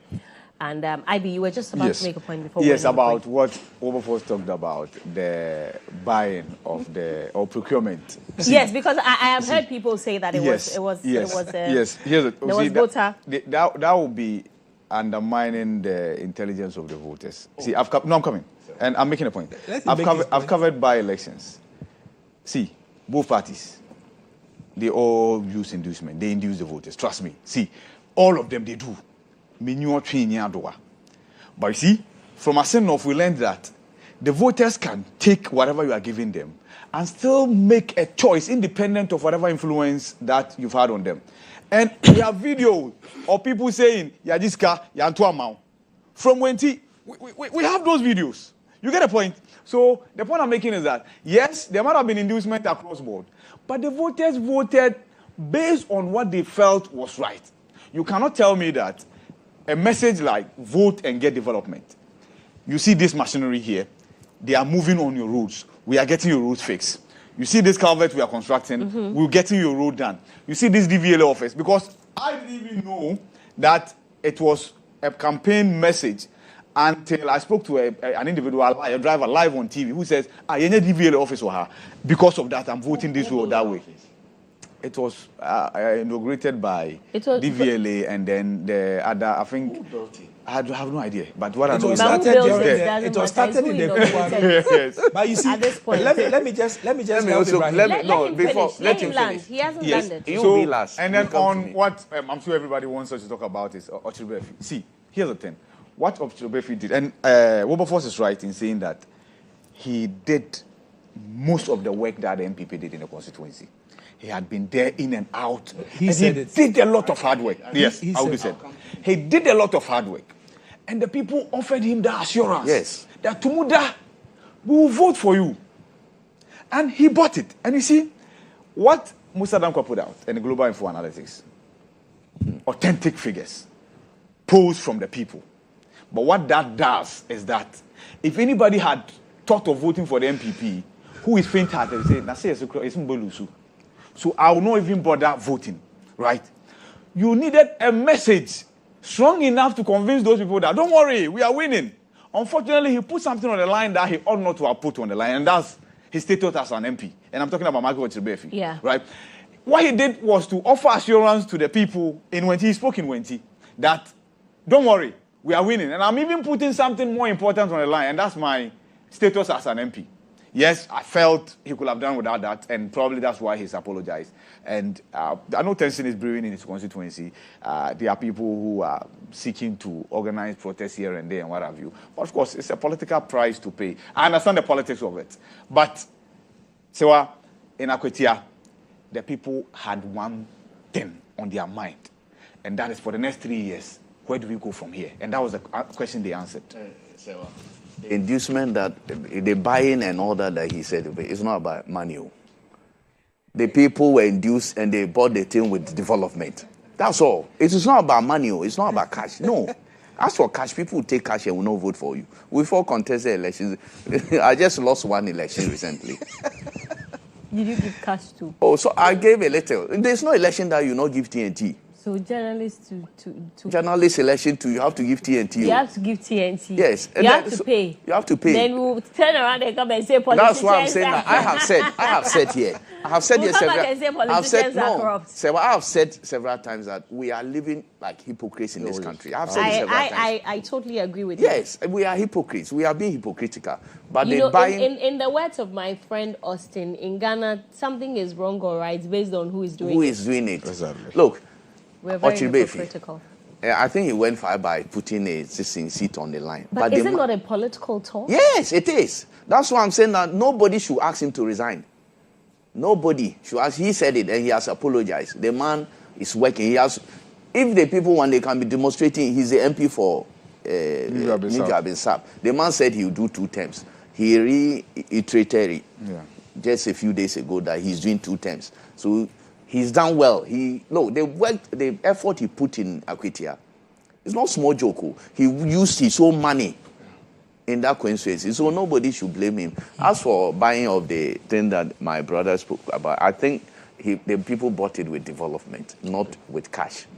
Cash may be part, but development, I said that you cannot leave the people. If the people are underdeveloped and somebody promises them they will be developed, why not? Yeah. They will be fools not to budge. Yes, so. And before we come in, Adam was correcting us, of course. And then good morning, Adam. He treated us very well. He's a resident in Akwatia. Treated us very well home when the team. He's made a lot of friends. Only male friends. Yes. What can we do? Were you there? You were not there. It's only men who are texting him. Yes. You were there. He drew our attention to the fact that Audu could not be right in saying that MPP had won 5 times and MPP 4 times. But Audu has always explained that. Yes, I've always explained. I've always 1992, but he also argues that 1992 there was an election, so add it. So if you add 92, it's 5-5 now. Okay. Yeah. So Adam, you are for right. him, for his this thing, I have said that because MPP didn't contest 92, we will not have. Now they decided not to contest, but there was an election. It was an election. Right. That give it to him. Well, so maybe we need to move on. Yes, I know. So the issue about purchasing is not simply just about giving out of money. Yes. So there are so many things that you do in order to purchase something. Yes. Okay. Sometimes it is in cash, sometimes it is in kind. So the purchasing was orchestrated. Yes. And it was orchestrated in kind. Both in cash and in kind. And that is what we see. Okay. And you see, it's one election. And you know, sometimes. And by the way, not just NDC. Yes. MPP, sometimes you can, but that's what I was going to say. You can buy something. Sometimes you can go and buy a brand new car from a showroom. Yeah. And you drive it out of the showroom, and the car develops a fault. Yes, that's true. It was brand new from a showroom. Yes. But it develops a fault. Yeah. There are times that you also purchase something brand new, and it will last for many years. Yeah. In fact, sometimes even a home used car, you can be lucky with a home used car that you will buy, and it's almost brand new. Yes. And then you buy another home used car that looks like it's new. But you come out, and in 2 months, you start going to the mechanic shop. So I'm only saying that in purchasing elections, as we have seen our record, MPP tried to purchase Asin North. It didn't work in the by-election. It didn't work. Do you understand? Yeah. And so NDC bought this by-election in Akwatia, and it worked for them. Yeah, okay. And when I say purchase, I'm not saying that they carried a sack load of money from Jubilee House. That one is not exclusive. That's what I'm saying. It's not. I'm talking about the various processes of buying an election, cash and kind. Okay. Yes. Okay. We hear you. All right, let's move on. Okay. Let's quickly talk about the Black Stars. Yes. Yesterday, they played a game against Chad in the World Cup qualifiers. And, well, there was a draw, but many people say they lost because they should not be losing or drawing with Chad. Very quickly, so we can talk about the CJ's removal. Who is talking now? Okay. You. Okay. I'll start with you. Please. What I saw, I just went in your studio right now. I listened to the coach saying that the pitch, blah, blah, blah, blah. He said the pitch was hard.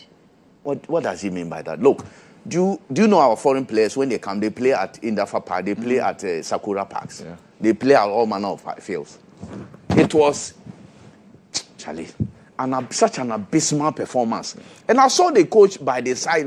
He couldn't even tell the players what to do. He's here talking about the pitch. He was dancing around on the touchline. I didn't know what he was, whether he was dancing reggae. Look, the performance, look. And the passes, why? You get a... Are you a footballer? Me. I've started following. Look, me, as for, I have 2 passions that, in fact, I have 2 passions. In fact, one, I don't want to mention the other. Football, what? In fact, football is my passion. Yeah. Okay. Me, everybody who knows me know that football, my Manchester United, my Asante Kotoko. You don't joke with them. I don't joke with. And another one, Real Madrid. Okay. But the 2 most important clubs to me in the world, Man United and Asante Kotoko. And I have loved football. There were days that when you scored Kotoko, I couldn't eat. Wow. Now, Kotoko, Keto Kreku has spoiled our league, so I don't even know Kotoko players now because I think it's a waste of time because that's the reason why Blaster is even suffering. All the national teams are suffering because of what Ket and his administration have done. But you see, this team, people have prepared for America.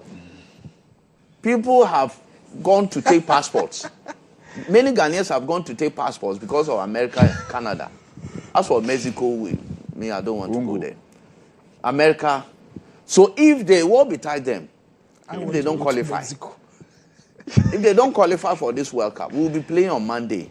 They should show that they will qualify, that they are capable of qualifying for this World Cup. If not, no, I don't even believe in this coach. I don't believe in this coach. This brings me to my next question. You know, people have said that the problem really isn't with the coach. It's with who? The players. As a lover of football and someone who is very passionate about football, do you think it's the fault of the players? It is not. Because it is both. This morning, Joshua and I were discussing it, and he said that look at these players. Some of them, the attitude with which they play here, or what they displayed yesterday, as compared to how they play when they're in their various clubs, it's not the same. If what the ball this guy played yesterday, what's the name? Kudus. Kudus. Okay. Kudus. Thomas Frank will call Kudus to the touchline and tell him that you can't play that kind of football. What was our coach doing at the touchline? Semenyo, what he played yesterday, he will never do that at Bournemouth. So then it's the fault of the players. Bournemouth coach Oradio, what's the name? This Oradio, the name. He will call him and tell him, you cannot play this kind of football. The coach was there dancing at the touchline. What was he telling the players? You could see that the players were misbehaving on the pitch. What was the work of the coach? When they were, how many cooling breaks? What did he tell them? They came back from cooling breaks and they played the same thing. And you are telling me it's not the coach. Mourinho, one of my best coaches. You play that silly football, he will call you and change you. Go and sit on the bench. You played, and some of them, look at this, Charlie. There was one guy who kept on doing back kick in the middle of the pitch. Owusu, what's the name? I didn't watch the game yesterday, so Elisha Owusu. He kept on doing back this thing at the middle of the. You are not. It is not even a penalty ball. So where you say that you give somebody who see, he kept on doing that, and the coach was watching him. And you tell me it's not the coach. But I get your point. But then, I mean, if the players know they are not supposed to play that kind of football because they ordinarily won't play it in their various clubs, why are they playing it here? But that is why they will get their reward if we don't qualify for this World Cup. Are you threatening them? No. It is our money that is used in paid. Look, me. I'll say that it's not a threat. Okay, I don't know. What do you mean by they'll get their reward? What reward? Oh, why? If they call to come to this thing, we decide that we will watch them. We'll boycott their games. Okay. Ivy. See, Sewa, the excuses from Otuado, that's not C18 for me. Okay. The excuses about the pitch. Did you watch the goal? At least the goal, we saw the goal. Look at how Kudus dribbled. Was it not the same pitch, or all of a sudden that had turned into the Stanford pitch? Sent it to something else. He dribbled beautifully, gave the ball to Jordan Ayew, who scored. After that, for some strange reason, they just wanted to just sit back and win by just a goal to send a message to whoever. I don't know who they were sending a message, whether it's to Kofi Adams, the sports minister, or Kurt, whoever that they wanted to send a message to. It is God that punished them with that last-minute equalizer because they just wanted to win by just a goal. See, at the point, Semenyo will get the ball, and then instead of going forward, he will be going backwards. Semenyo has been shortlisted as a player of the month, EPL. He's there with Joao Pedro and many others. Player of the month, too. He's a brilliant player. But look at what he did yesterday. Now, coach, you know you're there. And Otuado is there. I was never for Otuado's return, to be honest, because returns have never been helpful to us in Ghana football. He's not even Ghana alone. Whenever we bring back a coach, it doesn't help. But fortunately, Mali did the trick for us. Mali beat Comoros yesterday. So we are still up there leading by 3 points. All the time, you want somebody to We're still leading by 3 points. They can do themselves a great favor by beating Mali at the Accra Sports Stadium on Monday. If they don't do that, because see, it's not just about boys who have lost money to this, because I don't endorse betting. So it's good that they lost money. It's okay. But boys have budgeted legitimately to go to Canada and watch the game and come back home. They budgeted legitimately to go to US, watch the game and come back home. They should not disappoint them. The point is that they will come back home. We are not saying they will go and not come. They will come. So we know some don't want to come. No, they will come. We beg you. will they all come? they will all come back. They will all come back. With their single entry yeah, they will. They will all come back. So I beg, they should qualify. So we get to go to Canada. After the tournament, we'll come back home. We'll go to the US after the tournament. I have no decision. If I travel, I can't even stay outside. Please let him land. Yes, yeah, Marie. I cannot even stay outside this country for more than 2 weeks. Okay. So I don't need to go and stay in America or Canada. So I also like football, but I'm not like Audu, who is a fanatic. Yeah. Right. Yes, that's for me. But I have watched at least the last 5 games of the Black Stars, and all the games, they concede goals at the last 5 minutes to the end of the game. Yeah. And I'm asking myself a question that what is the reason why a team like the Black Stars will be playing such competitive games and the last 5 minutes of the game, and most of the time, they are either in the lead or there's a draw. And then at the last 5 minutes, they concede, just like we saw in Chad. Yeah. The goal that was scored by the Chadians, it was in the 88th minute. Yes. I don't know what was the minute we scored our goal. It was in the first half. 17th or 18th minute. 16th minute. The 16th minute. Yeah. So you have played a game for from the 16th minute when you scored all the way to the 88th minute when you were leading by 1-0. Yeah. So it was left with, technically speaking, 2 minutes to the end of the game with injury time. Yes. So all that you need to do at that 88th minute is to protect the goal, because if you couldn't add to the goals, then at 88 minutes you should be creating a firewall. Moreno. But it looks like the Black Stars is always conceding at the end of a game. That's how we couldn't qualify for AFCON. Yes, and so I think that there is a need for some sort of the coaching people and the psychological. They have psychologists. Yes. They have psychologists in the team and all that. I think they should be doing some work about this thing, because the last 5 games I've watched, everyone they concede at the end of the game. Yeah. You know. So I think that is, and then my second point is that, see, football is a money business now. Yeah. It's big money. And I get worried when I hear us talking about our Black Stars team every time they have to go and play. And we are discussing how much bonuses they are getting and how much money somebody is going to get and not get.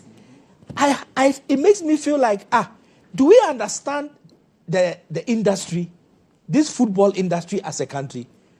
Because it's, how much is Kudus paid in his, where does he play? West Ham, Tottenham. How much does he get paid there?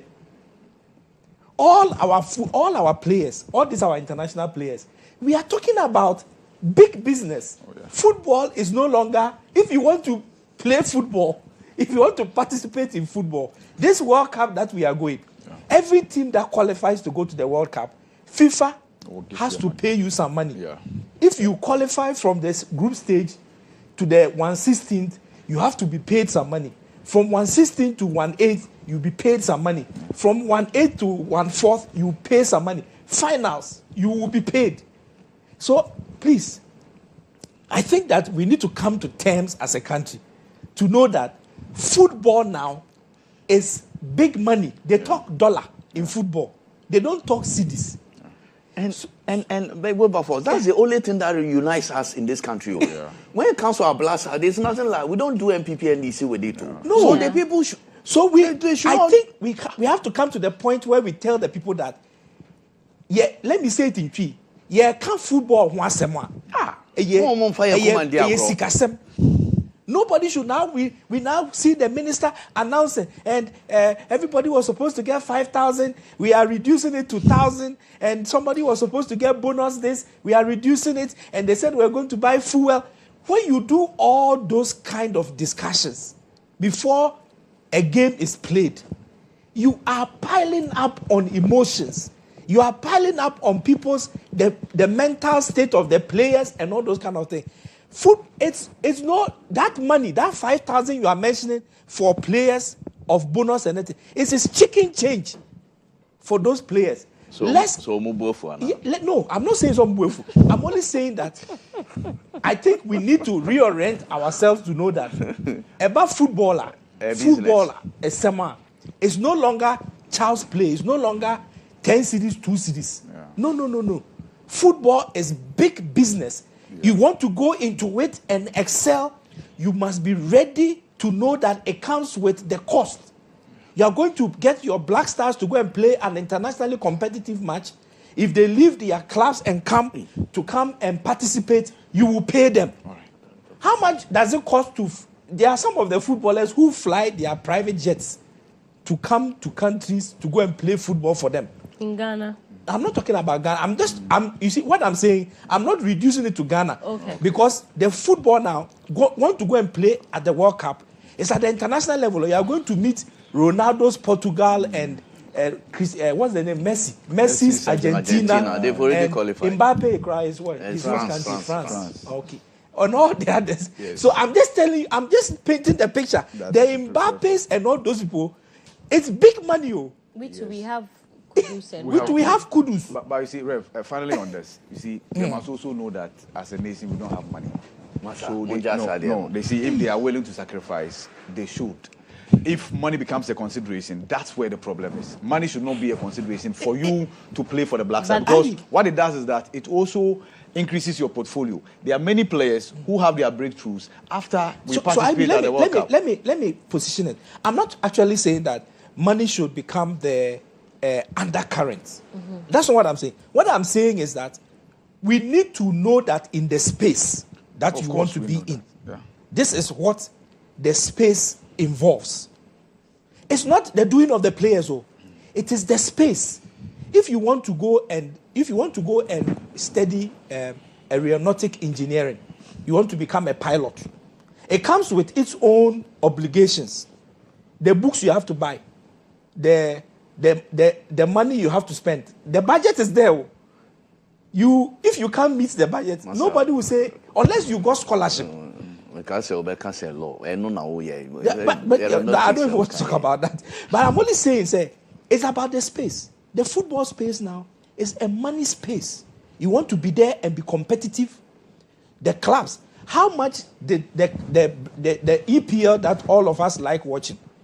How much did some of the teams spend this season for transfers and buying of players? I hear Liverpool paid record 100 and something million pounds to get one player. 125 million pounds to get one player to play for them. Because Liverpool wants to retain they won the league, isn't it? They won it. Yes, they want to retain it. It's competitive, it's money driven. We have to psych ourselves and know that that's the space we want to get in. Other than that, we will be killing these Black Stars with our mouth. Our mouth. We will kill them every day. Why this? Plenty talk. If you don't stop this topic, this man he wants us to talk. All right, let's move on. We wish the Black Stars all the best. Well, they have a game on Monday. Yes. They'll win. We'll qualify for the World Cup. No problem. That's what we'll win. Will you watch? I'll watch. Okay. Let's go and watch. I think that we should buy us a ticket. Winning. Say why is going to buy us a ticket? In my capacity as well. As what? As what? Fellow Ghanaians. As the brand ambassador for the Black Stars. For Black Stars. Wait, I'm not. Anyway, let's. We have very few minutes to wrap up the show. I want us to talk about the CJ's removal.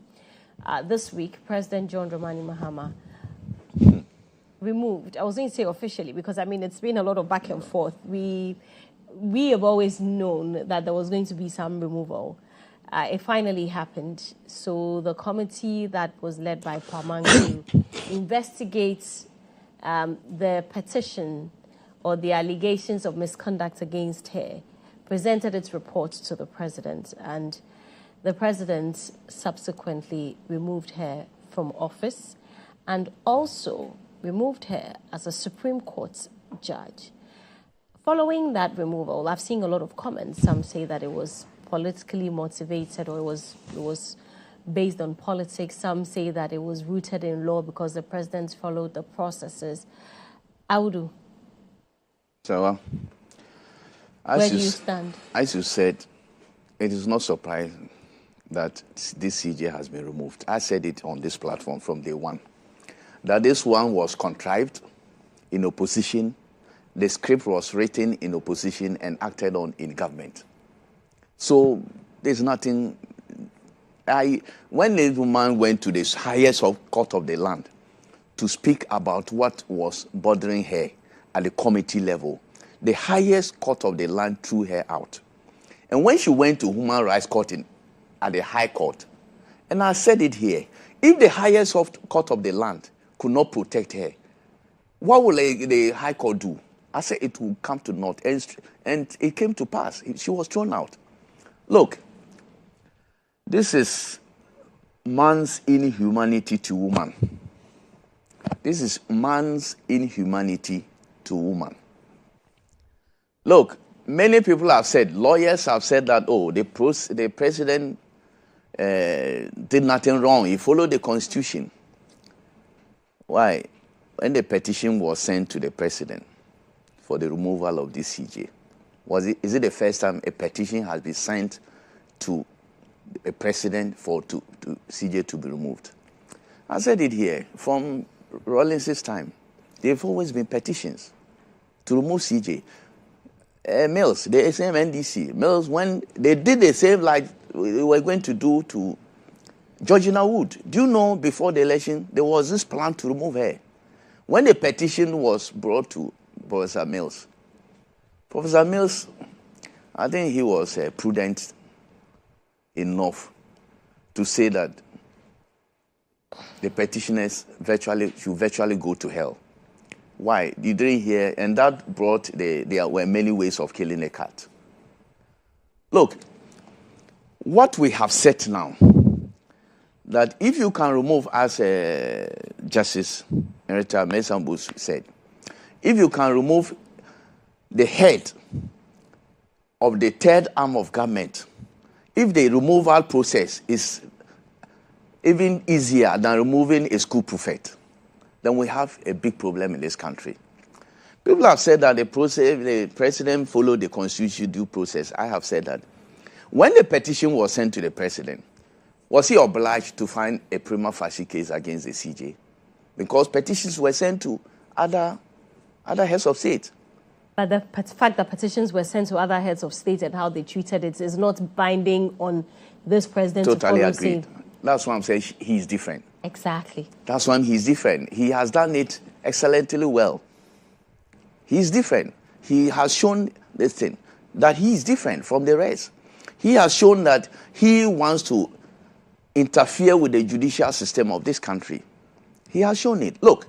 How does the removal show that he wants to interfere in the judicial system? Have you asked yourself why the executive heads of the executive arms of government have not meddled themselves in this, in the attempt to remove? How has this president meddled in their affairs? Why? He's taken out the head of the third arm of government. Have you read Article 146? What is the president supposed to do? Okay. Did he not follow the processes? That is precisely so. So, because you're asking me these questions, tomorrow, all the people, including the Supreme Court judges who aided this process, if another government were to come that Justice Poaman, Justice Asibu, Justice or whatever, that you have done this, you have collected money, you have traveled, there's a petition against you, then the president collects this, and then that follows the process, and you are removed. That is the process. Due process has followed. And that's the precedent we have set in this country. Today, if a president comes and say that, look, no matter the frivolities of the petition, how frivolous the grounds for your removals are, we still want to move you. We'll follow the process. We'll just give up to a high court. What do? The process, the high court judges are there, court of appeal court judges are there. There's a reason why there are some officers the chief justice deal with. There's a reason why the president deals with the third arm of government. There's a reason.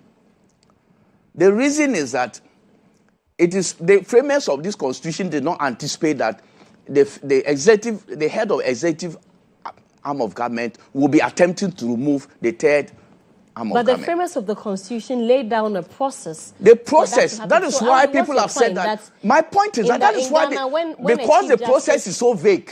Wait, is your point that when the Chief Justice in Ghana does something, the president should do nothing about it, or the Chief Justice about the law? What are you saying? Point. That is why the process, if you look at the process, many people have talked of Article 146 and the vagueness of it. All the provisions. What makes it vague? Sewa, you have somebody brings a petition to you that ABCD.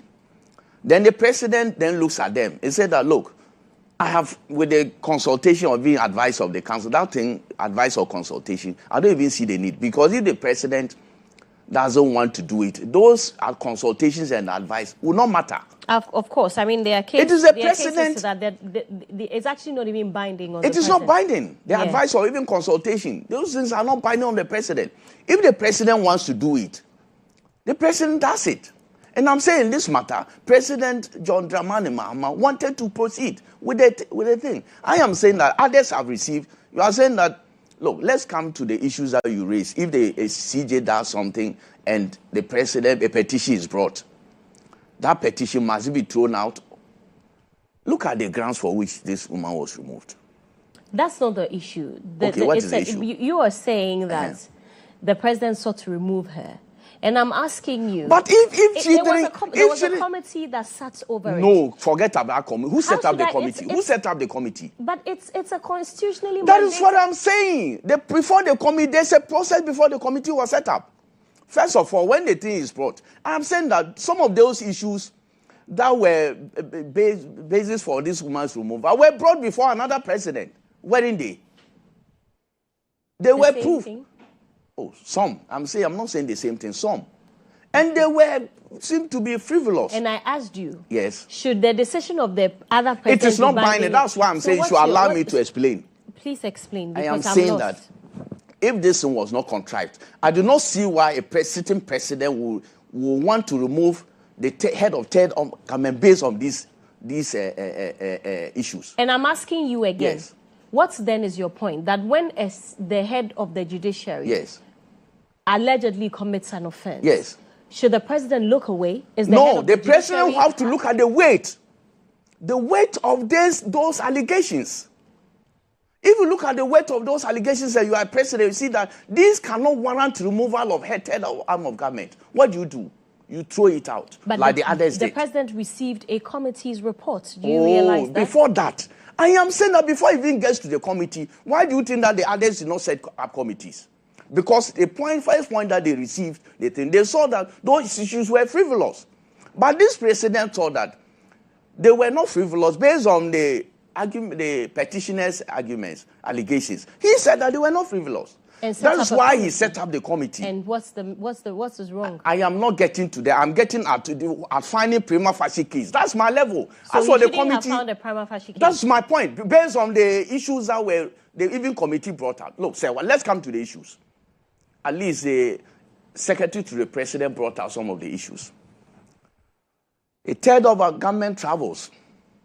And they said that because he travels with her daughter at one point, and the money was even part of it, the money was paid back. At one point, she traveled with her husband. The money was paid back. And based on that, because he said, based on travel policy by judicial service, you are using this to remove a CJ. When the president travels with his wife and family, are they not entitled to it? When the Speaker of Parliament travels with his wife and family, are they not entitled to it? Why must be different from third arm of government? Why? Let's come to the other issue about somebody, head of judicial service, head of, third arm of government, transfer somebody within the system, and that leads to head removal.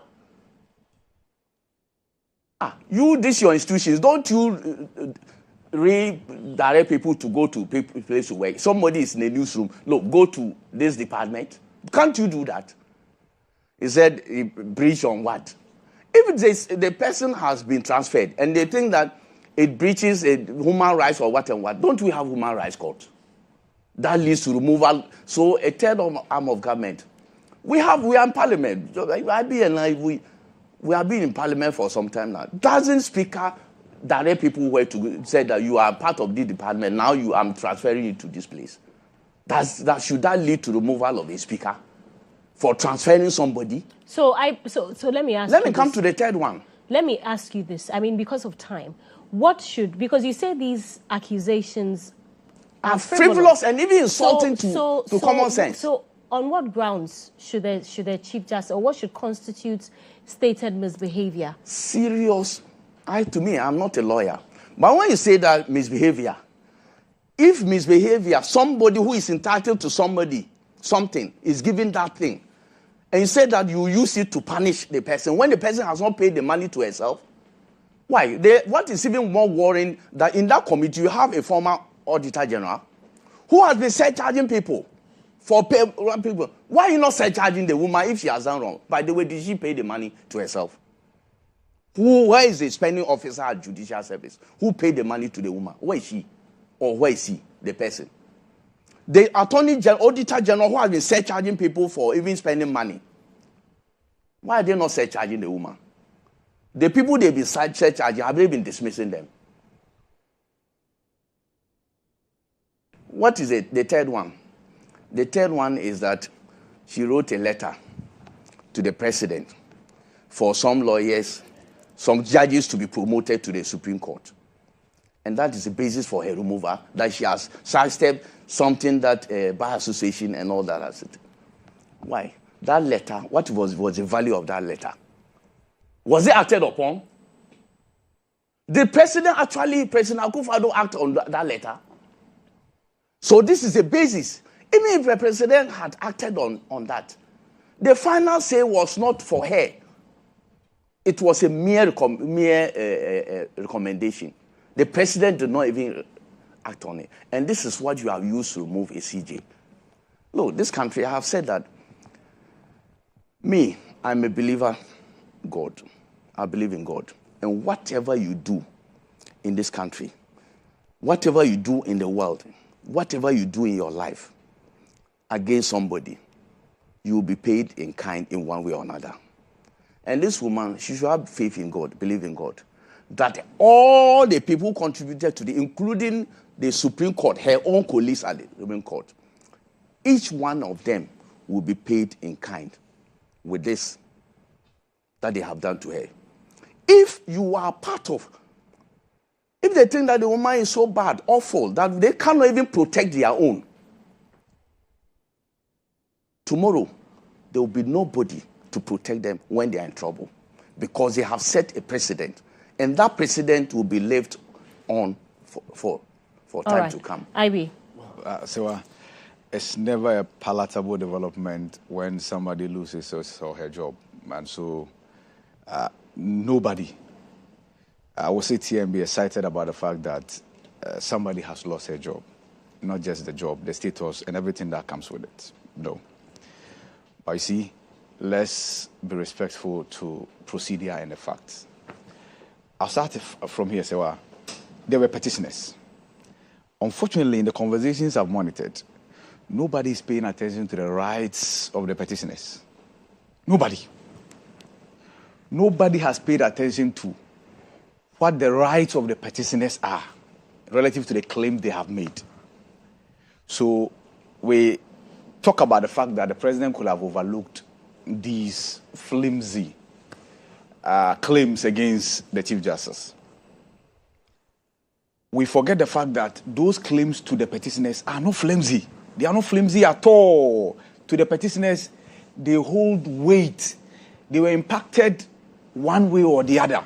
And so they have run to the president to trigger a process. Now, Audu is right that Professor Akwatia petitioned Akufo-Addo. Different petition. Akufo-Addo looked at the petition, forwarded it to the Council of State.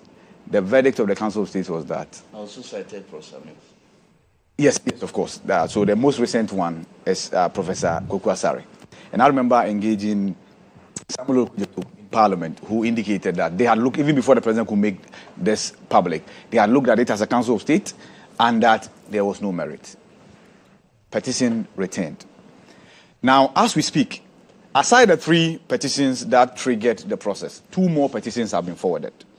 We don't know what the content of those petitions are. In fact, 2 more petitions that were supposed to be attended to by the Puaman Committee have not been attended to. But I think those petitions will not be moot because whatever that is, it is, the woman has already been shown there. So why call her again to take her through all this ordeal again? So I'm sure that's how come her lawyers made an application which has been accepted by the Puaman Committee that they should suspend hearings on those 2 petitions. Now, back to the claims and the fact that the president could have overlooked them. Yes, indeed, the president could have overlooked them. But would that be legal? What other respite will have been available to the petitioners if the president looked at their claims on their face value? Okay, so there's a travel policy for the judiciary. It's been breached. But can we overlook it? Somebody says, I've not just been transferred, but I was victimized. And I would do that. It's not just about transfer. You see, people are transferred every day. But in this case, the claim is victimization. The circumstances surrounding the transfer. That's the point that must be made. Now you say, oh, forget it. I'm the president. The Constitution says I can hear you out. But you know what? This is not grievous enough. Let's put it aside. And many other claims therein. See, in this country, we are where we've never been to before. And I'm talking about removal of a Chief Justice. The same point we were when Charlotte Osei was removed. So if I hear people who spoke against Charlotte Osei's removal speak against Tokonu's removal, I have no problem. Because, indeed, if you are saying President Mahama could have overlooked these claims, then Akufo-Addo could have same overlooked all the procurement breaches that they said Charlotte Osei engaged in. Because that was not even the core mandate of the EC. But once the Rubicon is crossed, you cannot approbate and reprobate. You cannot be happy that, okay, the head of a constitutional body, through these same processes, was removed. We are all okay. Another person is removed through these same processes. In fact, Charlotte Osei didn't even have the luxury to challenge these matters in court. It was Goku Bakum who went to court. Eventually, what happened? The court threw him out. So the court actually stamped the removal of Charlotte Osei. Same process. As a country, if you think that there are a number of red lines that should not be crossed, we should say so, and let's have our leaders live by that. If you are saying that, oh, we can trample upon the rights of these petitioners for the sake of our democracy, for the sake of coercion, why not? If that's agreeable as a nation, why not? But the point is that nobody can point to any law that has been breached. Moving forward, if you were saying that, let's draw a line in the sand. Let's draw a line in the sand and say never again. Let's do that as a nation. Because, see, when Akufo-Addo did what he did, some of us who had monitored politics said, wow. In fact, some people cautioned us, and Professor Bafo-Adjumadu is one of them, who mentioned that that decision had robbed us of a trust in EC. Same, the MPP is saying today that this singular decision by the president has robbed us of trust in the judicial system. You heard Ayaba sit on this same chair yesterday and say that they are waiting for the saint that the president will appoint. The unfortunate thing is that we no longer live with saints. So no human being is infallible. Every human being is fallible. So the next Chief Justice that will be appointed will be guided by whatever that went wrong. And then do right by us. If tomorrow there's another president who thinks that, because I've heard Andre Japama say that they will shape everybody out at the Supreme Court. If that is where we are headed, why not? So the terms of the tenure of the Supreme Court justices will be coterminous with that of the presidency, or the party especially. When the party leaves power, then everybody at the Supreme Court knows that we are also leaving. If that's what we want as a nation, let's get there and let's get the systems in place to get it to work. We have said the president. We said the president with the EC. Yes. Yes. So the world is a stage. We are all actors.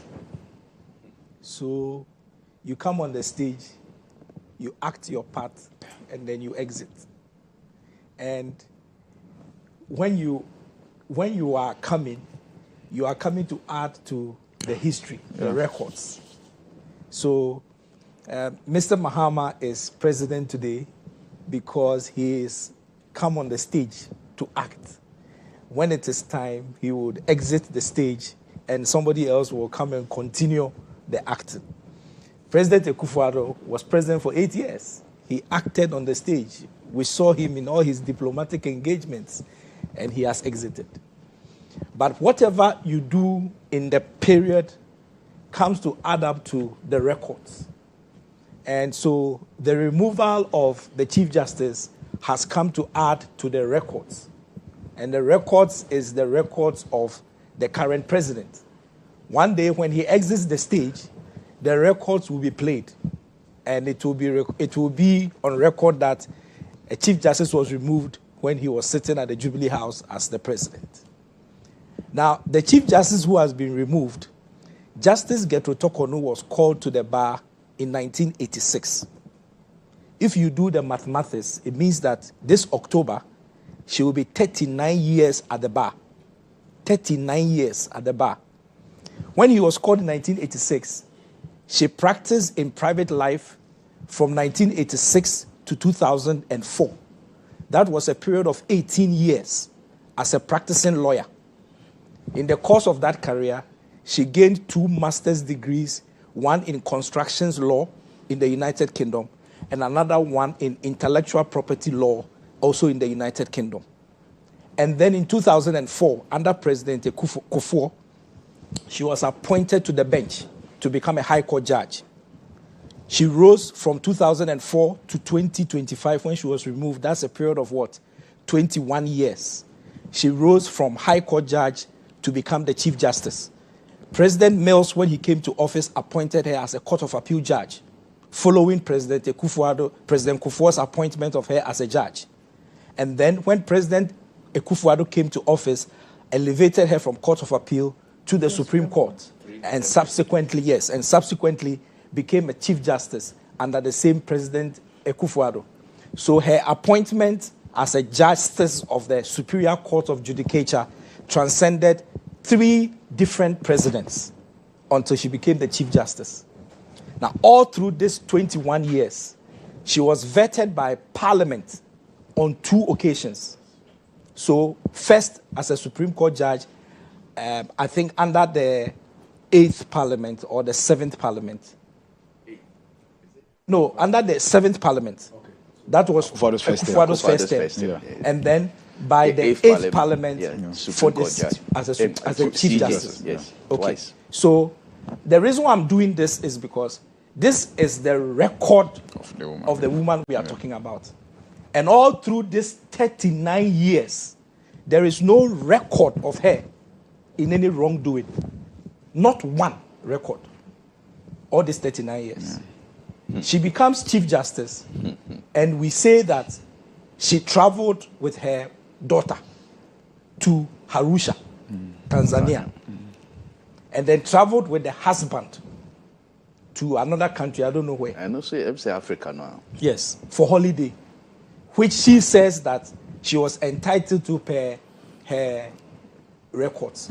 I haven't seen anybody who has called for the records of travel of previous Chief Justices, because before her, there's been several Chief Justices. Give or take, let's even limit it to Akufo-Addo's, not just Akufo-Addo's, let's limit it to from President Mills to Akufo-Addo. We had Georgina Wood, we had Justice Sophia Kufu, we had Enini Yeboah, and then now Tokonu. Yes. That's 4 Chief Justices. Let's just check these 4 Chief Justices. What is their record of travel since they became Chief Justice? Did they take any holidays? Who did they travel with? How did they travel? Were they given per diem? Did they retire the per diem? We could have just done just a backlog, a review of just those previous Chief Justices who served before Justice Tokonu. And we could have used that as the basis to say, oh, what she did is being the norm. And or what she did was not the norm. She went beyond the travel policy of the judicial service. We could have done that. Up to today, I haven't heard anything about that. So we are assuming that all the previous chief justices, nobody traveled. Justice Tokonu, as I know, before she became a Supreme Court judge, let's even leave it there, traveled virtually every year on holiday with the husband and children. Every year. Okay, so we could have just done those things and would have seen. But now we are saying that her travel with her daughter and her husband and the per diem they were given was contrary to the rules as stated in the travel policy of the judicial service, and so she should be removed. The other thing is that they said there were she transferred some people, and the transfer of the administrative process. They said victimization. Now I'm hearing yes, was equivalent to victimizing some people. Okay, so let's assume that it is even true that she transferred officers of the judicial service, and it was meant to victimize them. Does it amount to removal of a chief justice? So what then amounts to a removal? What should amount to? Because so what the Constitution is stated. Yeah. Is stated. The grounds is misbehavior. Stated misbehavior, or inability to perform the function. Those are there. Out. Yes. So stated misbehavior. We are saying that stated misbehavior. So, for example, the IGP. You know that in Ghana, every time there's a new IGP appointed, he does a reshuffle. Yes. He can move a COP who was in Accra and send him to Tamale or Bogatanga. That's victimization. Are we going to sit down here and say that the IGP who has come to office and is reshuffling people and send them to different places is victimizing those people? Is that the conclusions we are making? We have seen transfers. For example, when the former IGP, what's his name? Dampari became IGP. I had a very good friend. She was the spokesperson for the police. What's her name? Bachman. Bachman, okay. Sheila. She was the spokesperson. Yeah. When the IGP came, the IGP transferred her to the Eastern region. Yes. Her whole family was here in Accra. She was transferred to the Eastern region. In some quarters, she may not have been happy because, I've lived all my life in Accra. Why do you transfer me to there? Is it victimization? So there are questions to be asked. But I'm concluding my points that I'm making by saying that I think Chief Justice Gertrude Tokonu will do fine. Good morning. Yes, we have to go. Yes, 30 seconds. Okay. People keep on citing Charlotte Osei. Yeah. All those who thought that Charlotte Osei's removal was wrong should also equally say that this CJ's removal was wrong. As you said, all those who thought that Charlotte Osei's removal was right should equally say that this removal was right. I agree with you. But we have set a precedent. Yeah. And that precedent may not stop. Now, because the removal of these people are citing Charlotte Osei, somebody will also come and also cite the CJ. Exactly. So we are in a vicious cycle. And this one will continue. I have said that if the constitution is very vague on the removal and all that. Yeah. If this constitution cannot... So when you say it's vague, I mean, 10 seconds, please, Director. What is the definition? You have asked us several times. The constitution. You have asked us several times. There? What is stated misbehavior? Okay, that should be defined. Okay. What is it in the constitution? So it should be defined. Yeah. I have said it. Even with its definition, if a president wants to remove you, that definition will not cover you. So that's the danger. What are you asking for? You want the danger is that if that stated misbehavior that you are talking about, I think the offense should be so grievous. Okay. So then it should be defined. Yeah. It should be defined. Yeah. I agree with you. That's what you're I'm saying for. If that definition has not come, and you are using this thing that is so vague to remove a CJ. But let me just add something. No. Let him finish. Okay. No, I just wanted to help him. You are using even the Supreme Court judges say that a former head of the judiciary, Sophia Kufu, say it's so vague that it's unfair to use it to remove. So then the way forward, and that is why I'm saying properly. that the former or the president have seen the vagueness of this provision. That's why they have not used it. How come this current president, even with the vagueness, even with all there's a reason why president but stated misbehavior. So this president will hunt us. Stated misbehavior is not equal to an offense. But there are grounds for removal. Yes, but it is not equal to offense. Because the judges that were removed by virtue of analysis activities, they were removed based on stated misconduct or misbehavior, but it did not amount to an offense. So none of them were prosecuted. When you say that it was a decision by the AG not to prosecute them, because so there were taking what was that then? Yes, so that's an offense. So you see, prosecuting, you need all the evidence to be able to as it were, prove beyond reasonable doubt. That's what he's saying. There was a decision of the AG. But I'm just saying that misconduct. What then is stated misbehavior? Misbehavior. If you, for example, this issue about the travel allowance or the per diem thing, let's assume that the Chief Justice was given 14,000 to travel. It's not an assumption. That's what she was entitled to by virtue of her office, and she traveled with it, and then she spent, let's say, 10,000, and it was left with 4,000, and then she came, and let's assume she forgot to retire. So somebody will conclude and say, oh, she intended to steal the 4,000. That is why she didn't retire. But in her case, she was given 14,000. She brought back 9,000 or so and retired it and got a receipt for retiring it. But yet still, it has become the grounds for her removal. Shouldn't we know the travel policy of the president? Exactly, they can put it out. We have to go. Thank you very much. That's not the subject of a discussion. Thank you, gentlemen, for coming on the show. Has anybody sent you a petition? Is the political editor I'll send a for petition. Radio. And Audu Mahama is the managing editor for the Custodian newspaper. Ibrahim Al Hassan is the head of the political desk here at the EIB network. Thank you, gentlemen. Stay with me after the break. There's more.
It's been anticipated, coming for so long. A lot of energy has been put in this program. So I'm going to be here until I see you on the 8th of September for the SME Connect. So if you're having a business you're starting to build and you want to know how to scale it, put structure in that business, then the 8th is for you.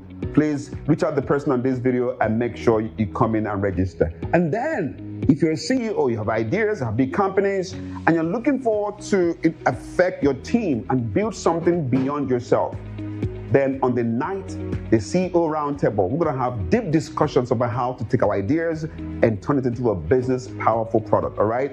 And then the last one, but not the least though, on the 12th of September, I'm going to share with you a masterclass on strategies on how to put your business on a high level pedestal, all right? So check the date that suits you, the 8th, the 9th, and the 12th, whichever one. Better still, come for all the programs because knowledge has levels, all right? So I look forward to seeing you guys on the 8th, 9th, and 12th right here in Ghana. And after this, we're probably going to build a house in the moon. Ooh. See you soon, all right? Right, so you just listened to Ugochukwu Omiogu. Yes. I got that right? Yes. Okay. He's a master of wealth creation processes. And I'm also here with Nkechi Akunyili, who is an ecosystem developer for businesses, because there's the Value Creation Summit coming up, spearheaded by these two, and they'll be telling us more about it. You're all welcome to the show. So I'm going to start with you. What is the Value Creation Summit? Okay. Good morning, viewers. Thank you for having us. It's quite a pleasure, and it's always a pleasure to be here with you. Value creation, why did you create it? And it's really, it was born out of the need for us to have something for businesses. So I support business from what you said. So we've been able to say to ourselves, what is it that we really need most in our businesses?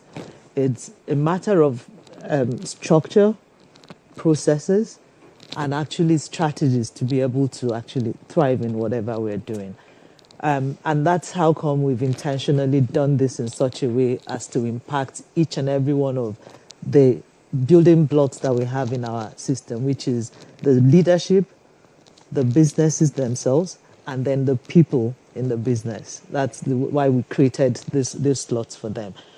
Because most of the time, leaders, we can't just, we have businesses that we are building. How do we take it to the next level? What are the things that we are doing right today for us to continue? And what are new ideas that we need to actually do to implement, to be able, and strategies for growth? And especially mindset shift.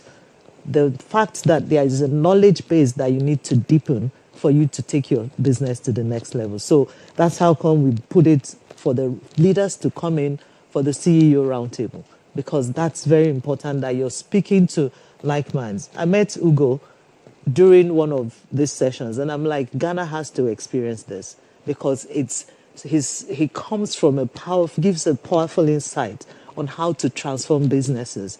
And that's how come I said, I work with businesses, and most of the time I see that there is a need for that kind of structure to be put in our businesses. So working with him has been amazing, and I want that kind of structure for us to actually start implementing in our businesses the way it should be. So SMEs, the same thing. What are we doing today, right, in our SMEs? Are we just doing business because it's for profit, or are we doing it because we are creating the kind of value that will take our business to outlive ourselves, more or less? And then your people that are in your business, how are they aligned with what you're doing? Because that's one thing so all of that is actually what we are doing this for, to make sure that the entire business, everybody is connected, and you're actually working towards your purpose and achieving what you're supposed to achieve. Okay. Let me come to you now, Ugo. So she says that she met you and said that Ghana has to experience what you do. What do you do? Who are you and what do you do? Well, thank you for that question. That question is a question of identity. Most of the times, people don't identify the energy, the creative talents they have as the primary reason why they engage in business. So though I do consulting, training, mentorship on high net worth individuals, business structures, business owners, but primarily I try to help people to function in a capacity that allows them to create value and take that value to the marketplace and put structure in it, and at the same time build a system that can outlive them when they are gone. Primarily, that's what I do.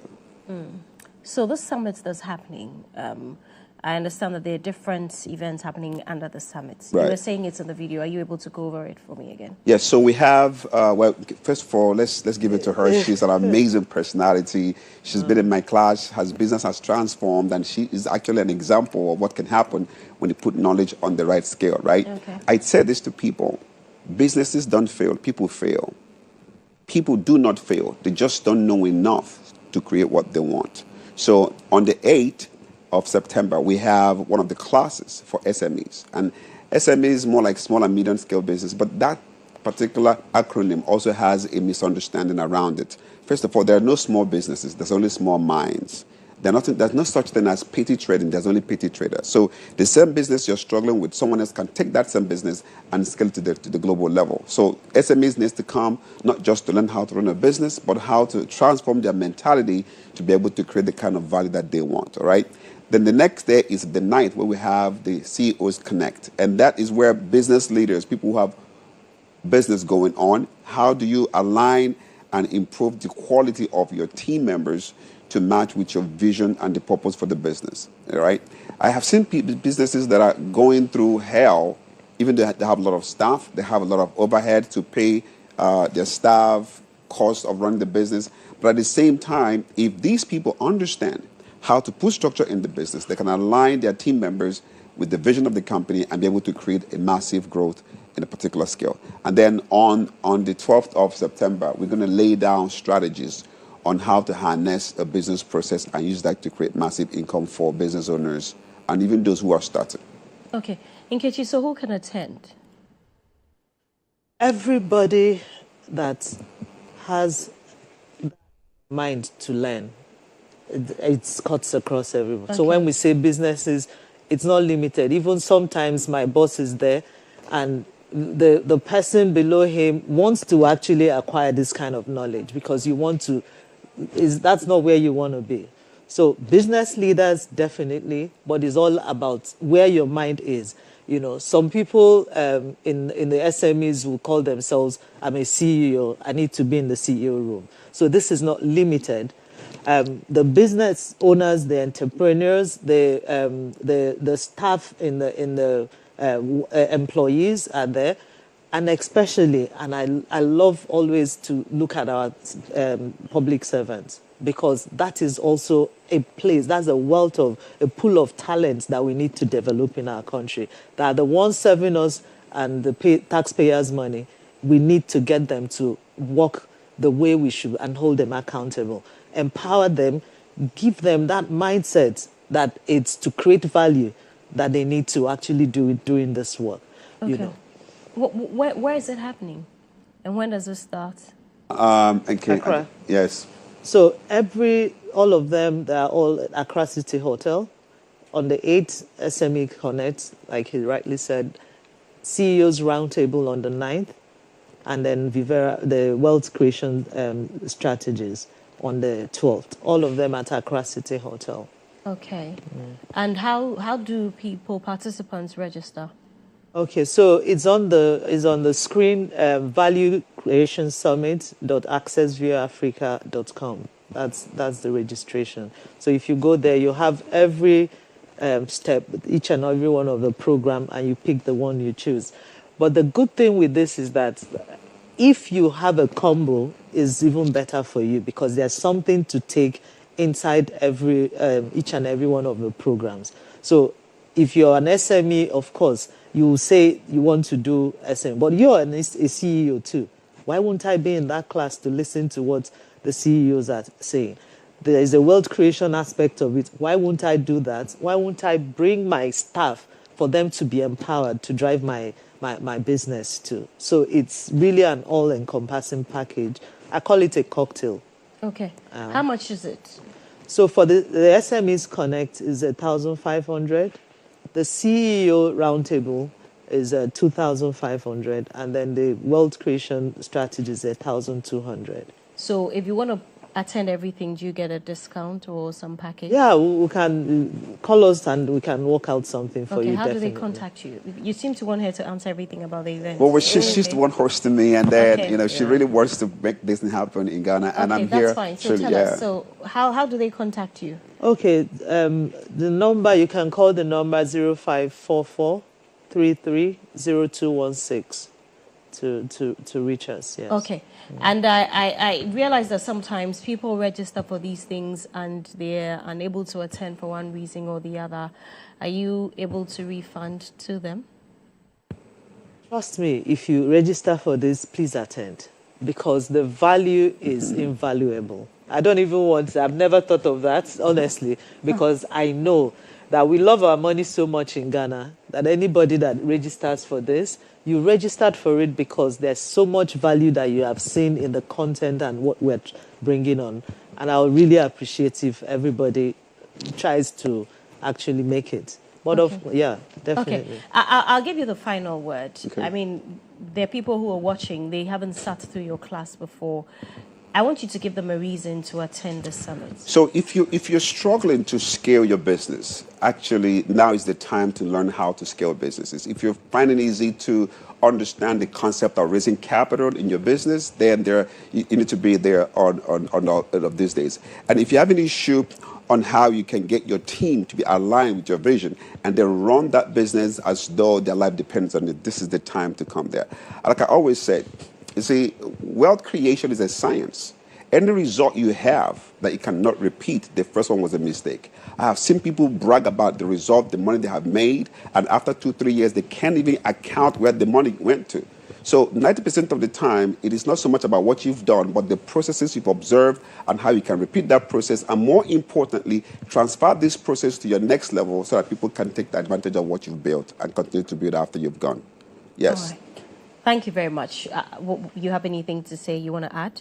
Oh, definitely. I think for us is really for people to understand the need for them to take what they're doing today to another level. Scaling business is it, but are you scaling it for today, or are you trying to do something, scale your business to a level that when you're not here, your people that you've left behind, they're going to be there. And that's why I say to people, this CEO roundtable, for instance, is not just for CEOs.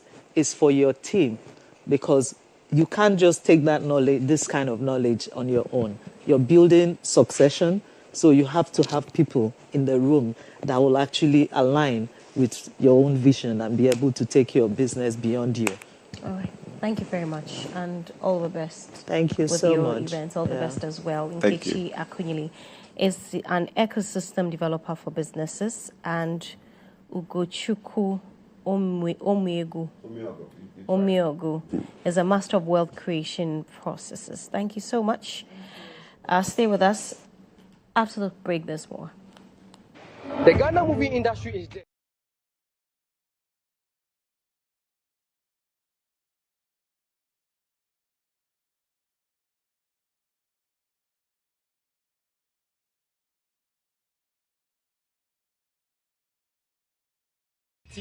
We are Rock Films Africa. Hi there, my name is Jeffrey Nanabwa, Assistant Director and a Continuing Lead. Our work is to make sure things run through smoothly, stories stay consistent from the beginning of set to the end of set. I go by the name Shina Pedido, and I'm the Assistant Production Manager of this project, Trigger. And then it's my responsibility or my duty to make sure we follow the schedule and to make sure everyone come on set on time. Hi, I'm Stefako, and I'm in charge of special effects for Trigger. Blood, hate, and explosion. If you see this happen, I made it happen. Hello, family. Please, I'm Nathaniel, popularly known as Sector. I'll be handling sound for Trigger. Every voice, footstep, and moment you hear, it's my responsibility. Hello, my lovely people. My name is Gloria Caesar. I'm the makeup artist for Trigger. My job is to turn actors into their characters. Salut la famille, je m'appelle Patrick Kawaga, le directeur de la photographie de Trigger. Ma mission est de prendre ce projet et de le faire ressembler à un film de $1 million, même si nous avons $0. Hi there, my name is KodjoMensah. I'm the welfare manager for the movie titled Trigger.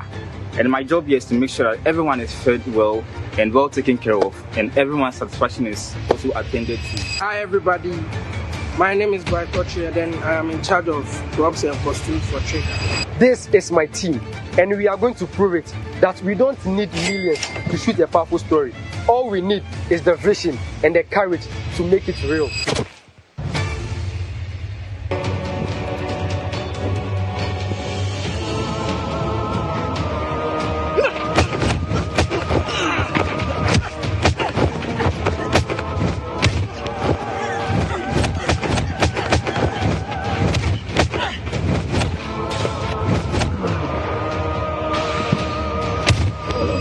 Trigger, there's no room for mistakes.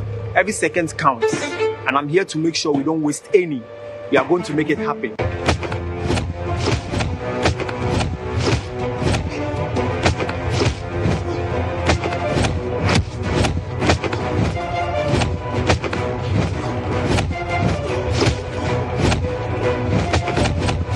Finish him. Fatality. Brutality.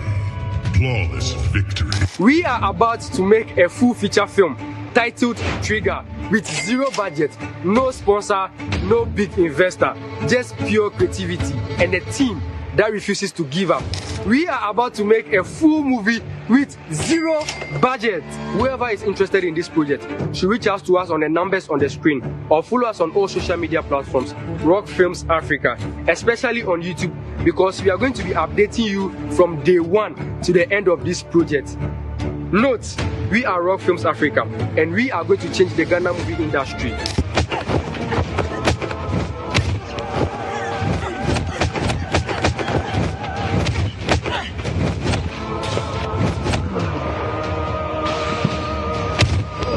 In Trigger, there's no room for mistakes. Every second counts, and I'm here to make sure we don't waste any. We are going to make it happen.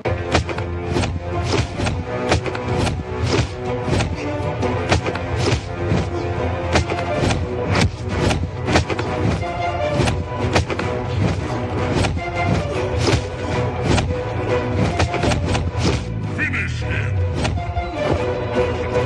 Fatality. Brutality. Flawless victory. We are about to make a full feature film titled Trigger with zero budget, no sponsor, no big investor, just pure creativity and a team. Well, thank you so much for staying on with us here on GH Today on GHOne Television. Let's get into some more conversations this morning, and we'll be talking to you about something quite innovative, and I'm really excited to have that conversation about Startup Discovery Africa. They have something amazing coming up. Some startups have been in incubation for about 7 months, and they've been doing some wonderful works. We'll get more on that. And to help me with that conversation this morning, I have Kobe Brent. He is comms lead at Startup Discovery Africa. Also in the studio, Swad Abdel Rahman. She's with Sana Sustainability. She'll be telling us about that. And then Joshua Amoa, who is he's with Baumov Labs. They will tell us what exactly they do at the various institutions. But let's speak now to Kobe. Kobe, thank you so much. Welcome. Thank you very much. I hope you're doing well. By God's grace, everything is fine. How are you too? I'm okay. But talk to me about Startup Discovery Africa. What are you really into? So Startup Discovery Africa is a consultancy across the African border, but we are starting at West Africa because why not? We are in Ghana. So we are a consultancy that partners with private and public sector agencies, and the main goal, everything that we want to do is geared towards climate change. We want to solve Africa's biggest climate crisis and issues because we are not doing it for ourselves. We are doing it for generations to come. If we don't solve those problems today, tomorrow they get bigger and bigger. So we are doing all of that now. And that's why you've brought together all these startups? Exactly. Right. We can't do it on our own. We need to hold hands with other ecosystem partners, with agencies, with startups that they have brilliant ideas. So that is why we are working in collaboration with all these startups. And in this 7-month period, what really have you been doing? We've done quite a lot, honestly. We've helped them in our possible and best capacity, we've helped them with their financial modeling, we've helped them with branding, we've helped them with customer acquisition, going to markets, understanding policies and legalities in the startup ecosystem, and also presenting them in their best form to investors to invest in their businesses. Right. Because all these things, if you do not have the right financial resources, the impacts that you want to have on these communities and societies do not get enlarged and scaled up. Right, so it's about the Climate First and Demo Day, and it's happening on the 17th of September. But let me speak to Swad. Swad, Sana Sustainability. Talk to me. So basically, Sana is a software company. We specialize in data intelligence, and our flagship product is called Spark. It's a fleet management software because, transportation is literally the backbone of every economy, and it's a necessary evil, but unfortunately the effects of it are very real, and we only have one planet, so we need to do what we can to make sure that we mitigate some of the necessary evils that we are engaging in, and that's what Sana is trying to do. Right. So why Climate First? Why climate? Well, my co-founders and I, we knew we wanted to start a business, and we are all very passionate about sustainability. This is my second business in the sustainability industry. Wow. So we started looking for problems, because when you're starting a business, more often than not, you should be looking for a problem to solve. So we just started putting feelers around, trying to find common problems that people were facing. And a colleague mentioned that he had recently started a startup as well, and one of his biggest issues was getting his logistics under control. He was calling his drivers to schedule trips, using WhatsApp to collect receipts, and it was a lot on him mentally and financially. So we started speaking to other people in this space, and every single one of them had the same issue: fuel waste, fuel theft, just inefficiencies. And little by little, it adds up. And before you realize it, the margins that you could have saved, you are spending on fuel. Yeah. Interesting. Joshua, my namesake. Baumhoff Labs. What are you into? Right. So, we started a journey off from somewhere. Okay. We started within the traditional packaging space, where we built a robust catalog. So our company that operates in the traditional packaging space is called Catalog Packaging. So we realized that plastic pollution or plastic is the most commonly used packaging material within the packaging industry, which is ruining our environment, obviously. The packaging industry in total uses about 40% of all plastic being used.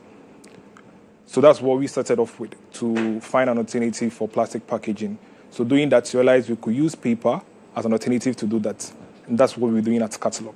However, we realized since we are cutting down pollution and our goal is to reduce environmental footprint of businesses that are using packaging, we could go further to make their processes more environmentally friendly. Because when you produce paper, you are cutting down trees to produce it.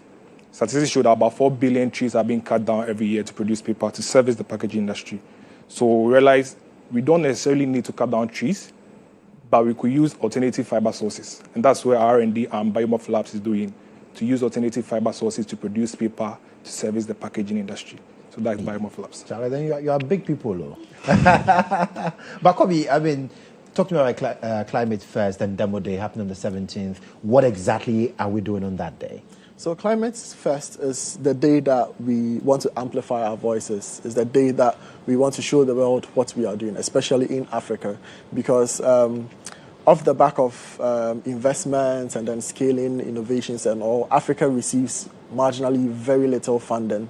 So we want to show people that Africa is the future. So Climate First is when we are putting the startups that we've been working for them for close to 9 months, we put them in front of the world. We give them the microphones, we give them the platform for them to amplify all the brilliant and innovative solutions that they are doing. And that day we are going to have policymakers, governance, investors, other startups, financial institutions. We're having schools also on board. So every single sector that contributes to making the story better and bigger, they are all in that room so that we can tell the story better. And for Swad, what does this platform mean to the business that you're championing? So as he mentioned, getting funding here, it's incredibly difficult, especially as a woman. So it's been really great, first of all, working with Startup Discovery School, because they have been able to connect us to rooms and I guess people that ordinarily it would have taken us a lot longer to get to. So I'm really excited for Climate Fest because we've been working on this for a really long time. And it's a chance to show how far we've come. We released our MVP this year. We've been testing it out, getting feedback. And this is just a way for us to do that on a much larger scale. Joshua, is this the same story for you as well? Obviously, because just as Swad mentioned, we've been in the program for about 9 months, and then we've been harboring or learning from the program. So the Climate Fest is giving us a platform to showcase what we've been doing so far. And then myself, I'm much enthusiastic about the Climate Fest because I'm looking to get an investor in the room. So I'm bringing my A game to the Climate Fest. Interesting. But Kobe, working with these startups for close to 9 months, like you said, what would you say is the fundamental challenge aside funding? Or I should bring back the funding.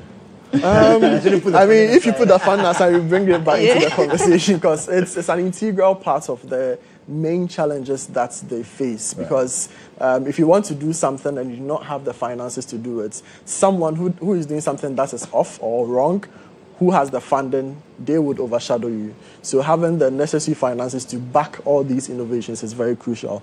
Another thing that is also crucial is the governmental side of it, the governance part of it, the policy making and all. Because across all the startups that we are working with, we've realized there are some discrepancies in the policies that are currently in force. Some of them don't even have the policies at all. So that is why we are dealing with the private and public sector. So if the laws are there, we ensure they are being enforced. If the laws are not there, we work with these government agencies to put together laws that would govern these agencies and institutions that we work with. Okay. So Swad, you mentioned that as a woman, getting funding for your business is not an easy task at all. So what would you say to women entrepreneurs out there who want to venture into the world of entrepreneurship or scale up, but they are also facing the same challenges that you talk about?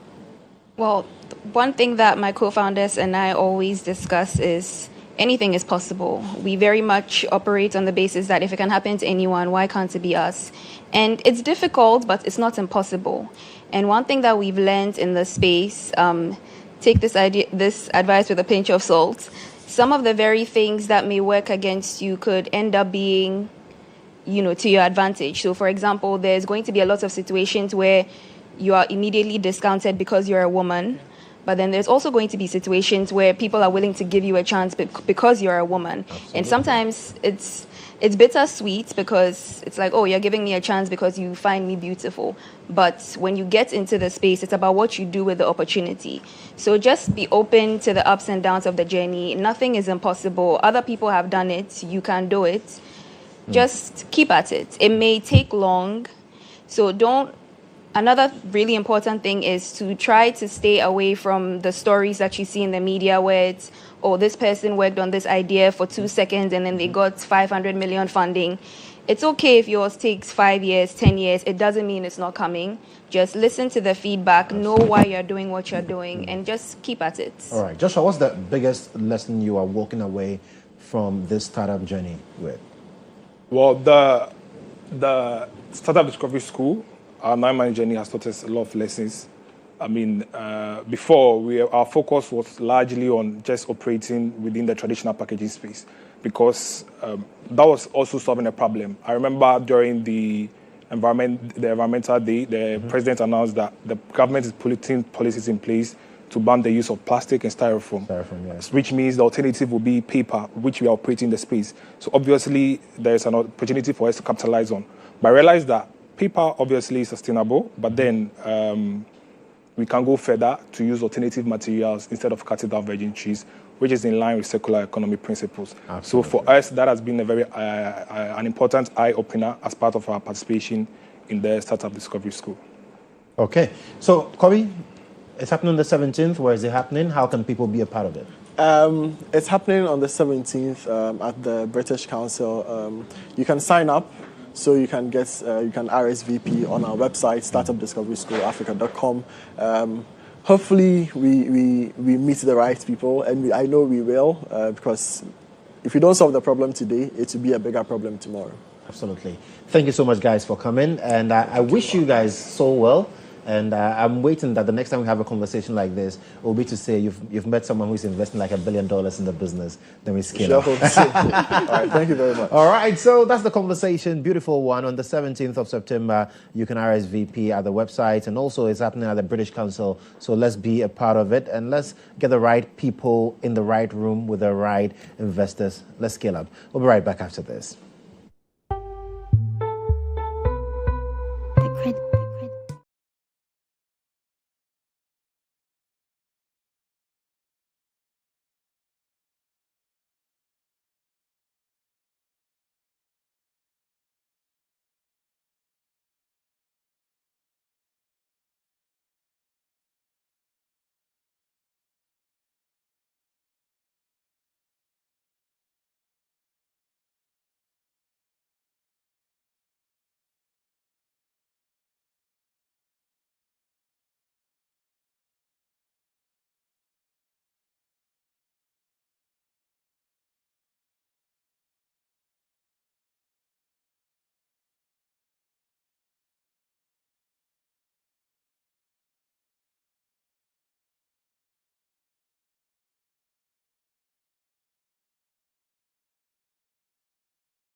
One of these nice things is the next conversation we are having is the Ice Beach Cinema. These guys are revolutionizing cinema experience. You know, enough of the boring chairs sitting there, then it's hard sometimes.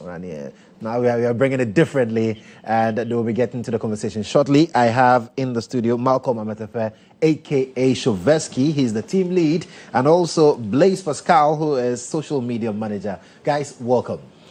Thank you very much. Right. So Sylvester, let me start with you. Why this concept? Why? Well, you see, when was the last time you went to the beach? It's been a while. Exactly. It used to be my favorite place, though. Exactly. So there are a lot of people who haven't been to the beach. They live in Accra, but they've not been to the beach in a very long while. And people go to, you know, the usual, you go to Silverbed to go and watch a movie. There are a lot of people sitting there. You're not too comfortable. And we said, no, let's do something at the beach where we can have a setup at the beach, have a big screen where people can be in the sand, be around, watch a movie, have a popcorn, have a drink.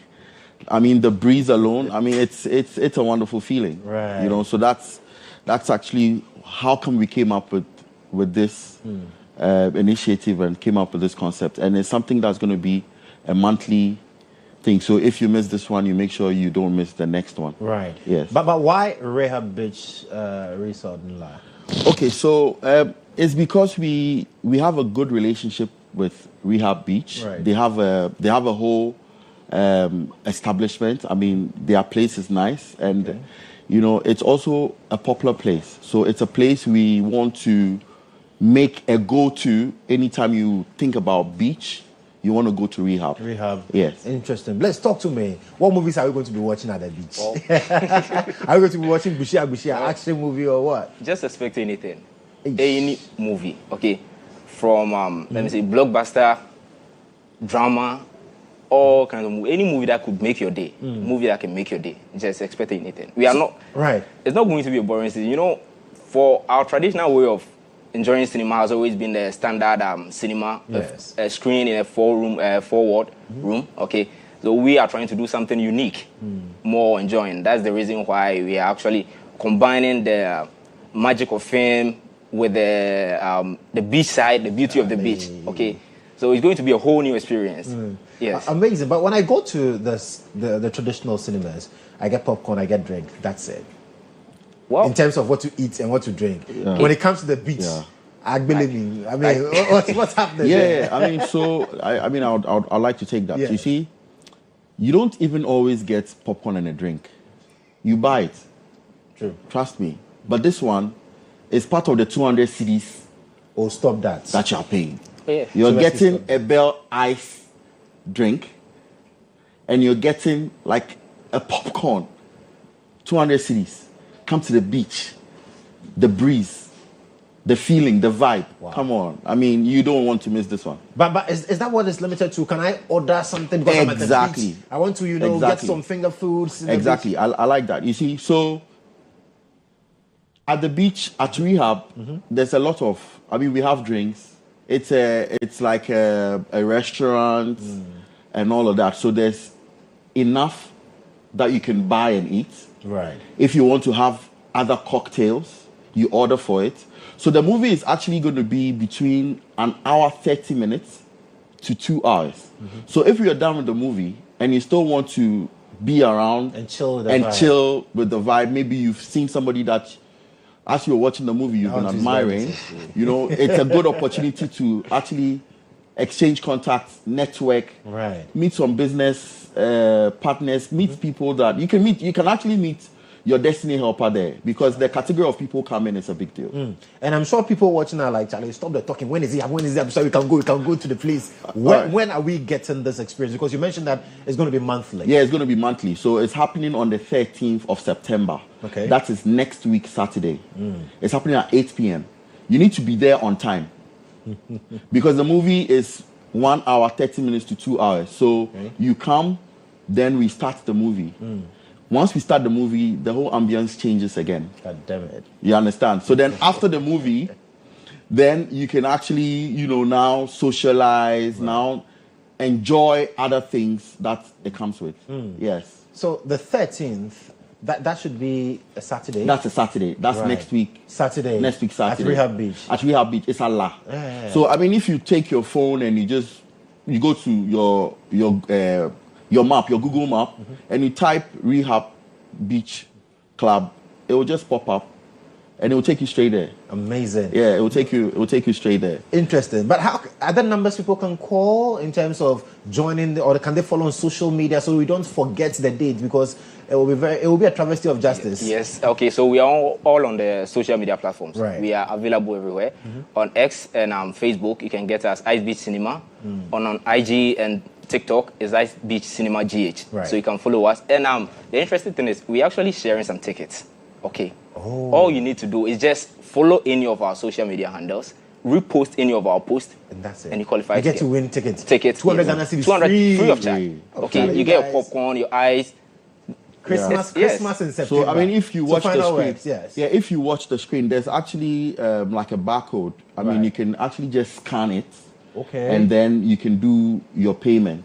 Okay. Or you call the numbers on the screen. You will see 0246 408340. So you can actually call that number.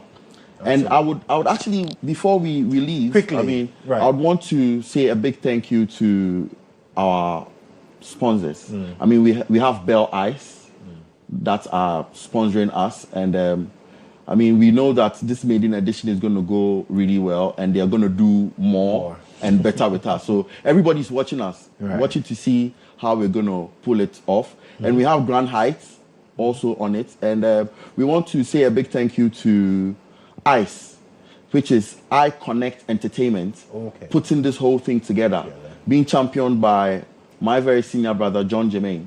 Oh. Yeah. So, I mean, that's where it's coming from. And supported by Inside Out Advertising. Absolutely. Yes, please. Well, guys, thank you so much for coming. On the 13th of September, we are all going. 8 p.m. If you come at 8:30, you've lost 30 minutes of your time. Straight. So come on time and let's make it happen. It's the Ice Beach Cinema happening at Rehab Beach Resorts in La Bushro Junction. You can't miss it. We're all there on the 13th. We'll be right back after this.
So welcome back to the show, GH Today, here on GHOne Television. And I'm hosting a young man who bears my name. Joshua is here with me. Joshua Kobna-Ban. He is the CEO and founder of Farmgate. And he's also one of the mentees when it comes to core 3 of entrepreneurship with Bola Ray. Joshua is here. Josh, good morning.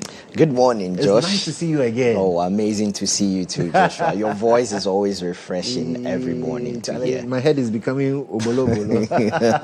But I mean, how has it been for you? I mean, core 3 of entrepreneurship with Bola Ray. I remember at the launch we met, we had conversations. Yes. How has it been since then? Well, core 3 has been mind-blowing. You see, before I entered the program, I had high expectations. Or let me say, I thought I had high expectations until I entered, and every session was mind-boggling. Every session, they didn't just leave you with a lesson. They left you with a life. Wow. They left you with a path. You could see that you are literally walking hand in hand with a person. Maybe the person has 20 years experience. It's like you are walking hand in hand with a person throughout that experience, so that when you come out of it, you know the challenges and how to confront them. Absolutely. Thank Bola Ray. I really thank God, and I thank Bola Ray for this opportunity. Talk to me about Farmgate. What do you do? Farmgate. So let me tell you a story of Auntie Amma. So Auntie Amma, my aunt, not her real name though, they say she lives in Sawoma Dwejiri, which is a typical farming community in Ghana. Maybe cassava. Yeah, they farm cassava a lot there. You know, she's hardworking. She rises up early before dawn to harvest her crops. Now, because that community, everyone farms the same thing. No one is actually wanting to buy from her because everyone has that. So she's forced to sell at the market. Now, at the market, she's forced to sell it at unreasonably low price to middlemen, who then triple or quadruple the price to sell it to others. So Auntie Amma loses money, and consumers still pay more.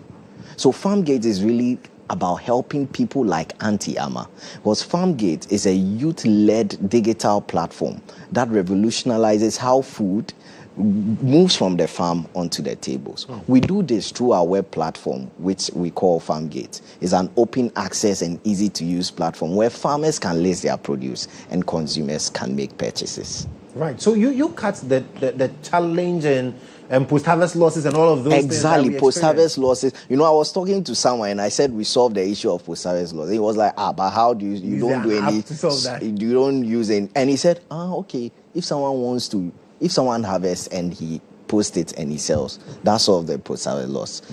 There are simple solutions to the things that we have. You know, Farmgate, we have this culture.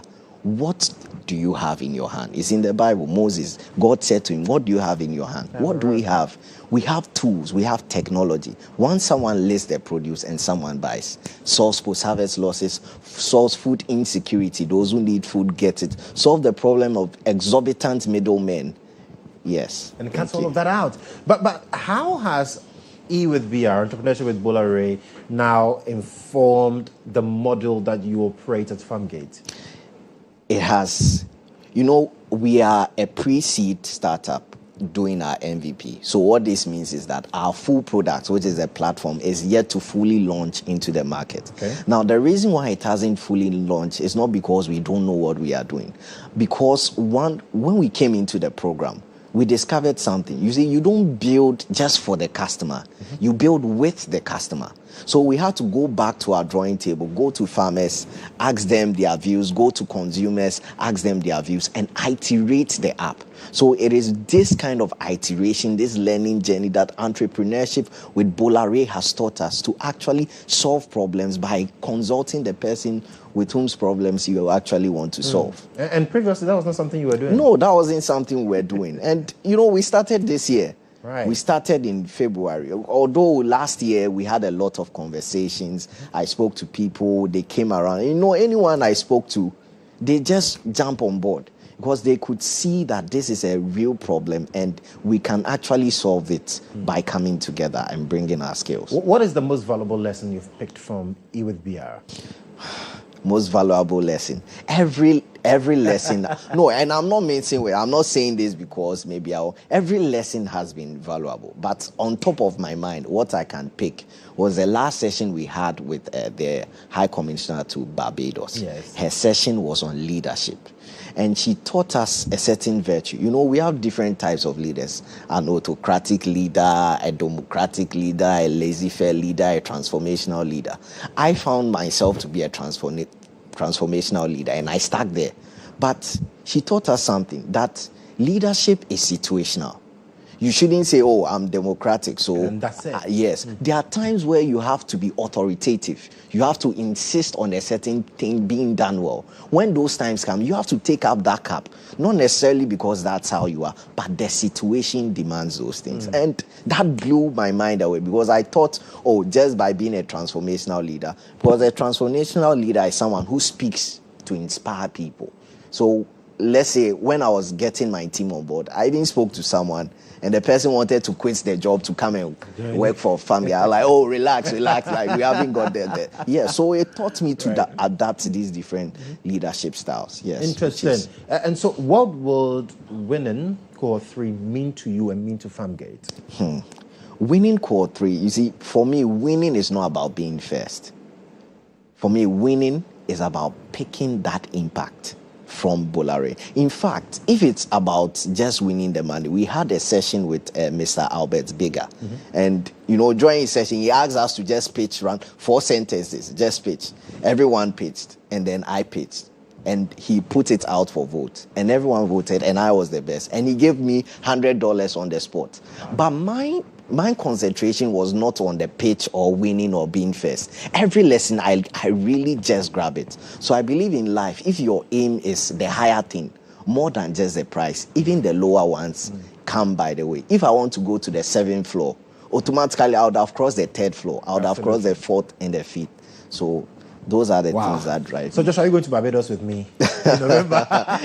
By God's grace, we'll go together in November. Yeah, but I mean, your final words as we wrap up the conversation. Yes. So finally, first of all, I'd like to drop my contact.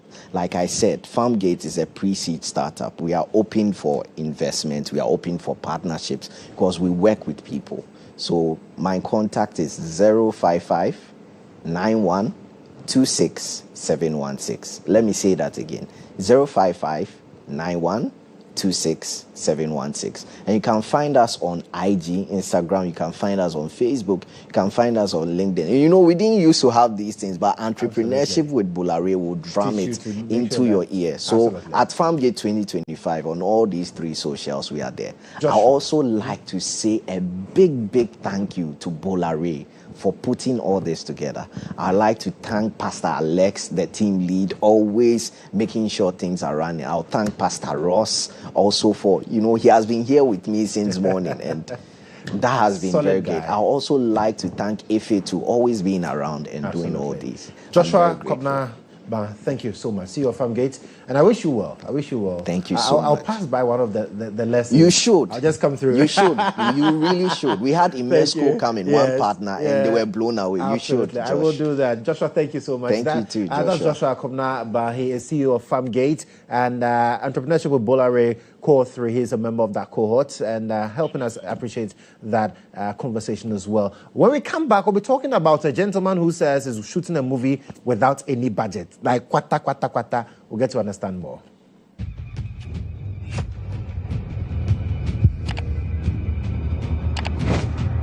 Round 1, fight.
So, welcome back, and I'm sure you're wondering, what are you watching? Yeah, the man behind it is here, and will tell us more about this particular innovative film he's put out there. GHOne Roxon is here. GHOne, good morning. Morning. I hope you're doing well. I'm fine. Absolutely. So, talk to me about Trigger, what we just watched. What is it about? Yeah, it's a movie I'm about to shoot, and I'm shooting it with zero budget. Wait. Yeah. You're about to shoot this movie? Exactly. With zero budget? Exactly. Meaning you're not going to invest any money? Yes, please. How? I don't know how to say that, but the determination is that I'll shoot it with or without an investor.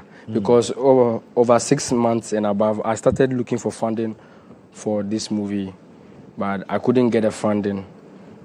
Some were discriminating me just because I'm an albino, and some were like I'm young, blah, blah, blah. So I don't want to kill my dream. So I decided to move on and shoot it without a budget, with or without anybody. I can't kill my dream because I don't have anybody to put money into it. So since I have some little equipment that I could just compromise, I could shoot something very big. So you shot this without any budget? Without any budget, yeah. This is just a fight scene from one of my short films. I have a couple of short films on YouTube. And you want to shoot a whole movie? Yeah, exactly. So who is going to act in that movie? Yeah, the promo video that I shot went viral. So I've gotten a lot of people, like over 300 people, actors, who wanted to support by acting. Right. Yes, and I've met them, and the project is supposed to start tomorrow. So I'm starting the whole shoot tomorrow. The zero budget. Exactly. Shoot. What would they eat? But what inspires you to do this? Yeah. Since I was young, I started making short films when I was 17 years. I got the passion to make films when I was 17. Initially, I started with animation, 3D animation, but I realized I wasn't having strong machines to do rendering and stuff, even though I do visual effects and stuff. So I switched to filmmaking. And it hasn't been very easy because I shot most of my short films with mobile phone. Full short films, I shot them with just mobile phone without even a microphone. Wow. Yeah. So I decided to go further by making this full movie. Trigger, what is it about? Yeah.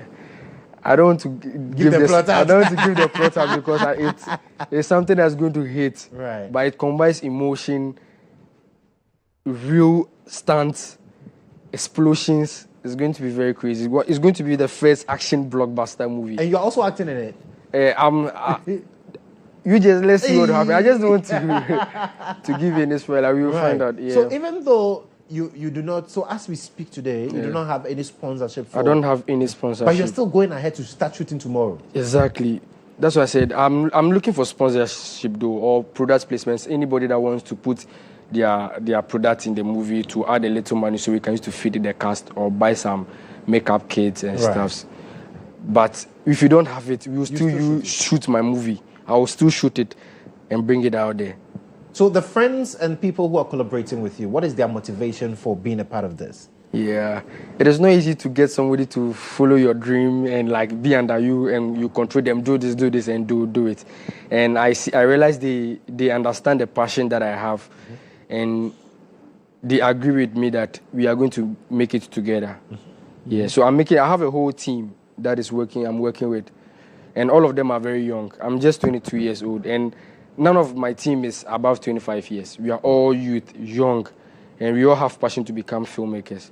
The biggest filmmaker. Our dream is to become the biggest filmmaker in Ghana, Africa, and the world as large. That is our major goal we are setting. GHOne, what do you make of the movie industry in Ghana? Because a little bit tells me you say the movie industry is dead. Yeah, the movie industry. I said that because it's not making any significant impact to the youth compared to Nigeria, our neighboring country. I don't want to use Hollywood even because they are even higher. But to make it something similar, let's say Nigeria, they are doing way better than us in terms of movie production. The number of movies that comes out a year from there and the number of movies that comes out here and the quality as compared to them. I didn't say Ghana is not doing very well because according to my research, most of the Nigerians, they learn the movie aspect from Ghana, but they are doing it better than us because we are not doing some things right, which I want to put in place. So we are shooting all right, but we are not doing as much as we could have done. Yeah. And that's where you want to come in. That was where I want to come in. I'm going to change the face. So that's why I said I will change the Ghana movie industry. GHOne Roxon, I sit here and I say, I will change the Ghana movie industry. Or if I don't change, I'm changing the whole face of it. Wow. Yeah, that's why I'm shooting something that has never been shot yet. Even though there are lots of action movies that is shot in the past, but this is very different, very crazy. Stunts that you've never seen in Ghana action movie before. We'll see it when Trigger comes out. Exactly. How long do you intend shooting? I don't have a budget, so it can take me a month. As and when? Because since I don't have money to feed the cast and staffs, there can be in-between days that we will not be shooting. But if I'm in the future, if I'm to get some sponsorship or money to feed the cast or put my cast together or camp them for a shoot, we can shoot within 3 weeks. Okay. Yeah, how can people sponsor you if they want to be a part of this big vision you carry? Yeah, please. The person can DM us on Instagram, because that place you can't DM us on YouTube. And TikTok is very busy, so the best place is to just DM us on Instagram. The name is Rock Films Africa. Rock Films Africa. Okay. Because the whole concept is to connect African movie, because I want to be shooting some part of the scenes in action, part of the Africa, to put all of them together. Exactly. So Rock Films Africa, and they can get to support you. Is there a number people can call? Yeah, there's a number over there. I'll be putting a number over there. In the promo video, there's a number over there. That's my personal number. Yeah. But I'll be putting the number on Instagram right after here. So Rock Films Africa. Exactly. Absolutely. Richmond, thank you so much for coming, and we wish you all the best. Okay. That's Richmond Roxon. Trigger is starting to shoot Trigger tomorrow. Zero budget, but please, if you're out there, you want to support, please do so. Rock Films Africa on Instagram. Send him a DM. See how you can be a part of this big vision. But let's do some birthdays now. Some wonderful people celebrating amazing birthdays. And oh my goodness, this lady, Ifia Tutua.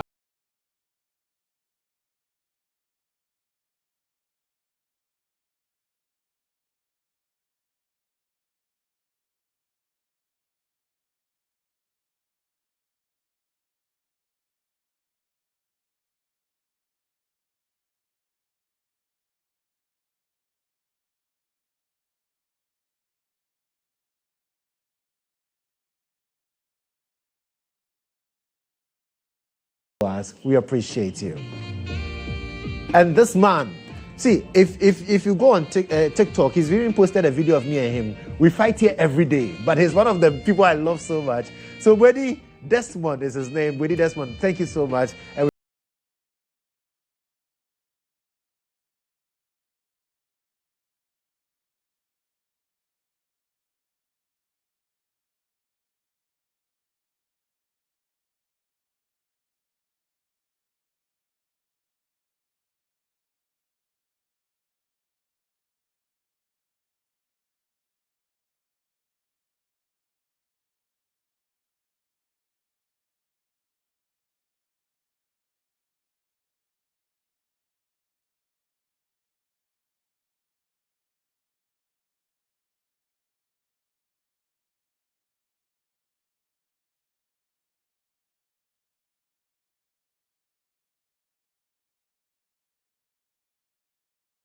you an amazing day filled with love, laughter, and all your favorite things. Hope your special day is as awesome as you are. And it's Mama Stare at 50. Wow, she don't look 50.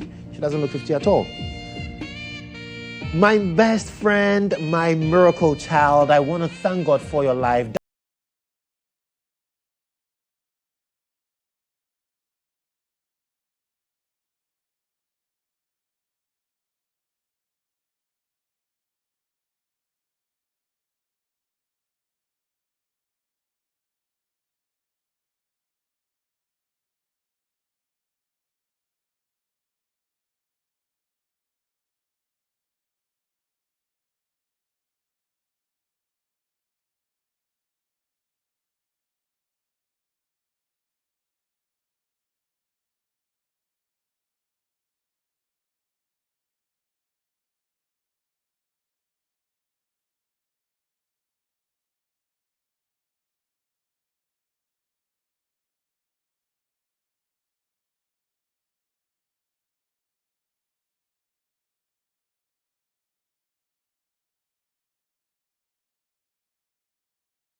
Same next week. I am Joshua KodjoMensah, and I did this with Sewa Amihia. We are back same time next week. Do have a wonderful weekend.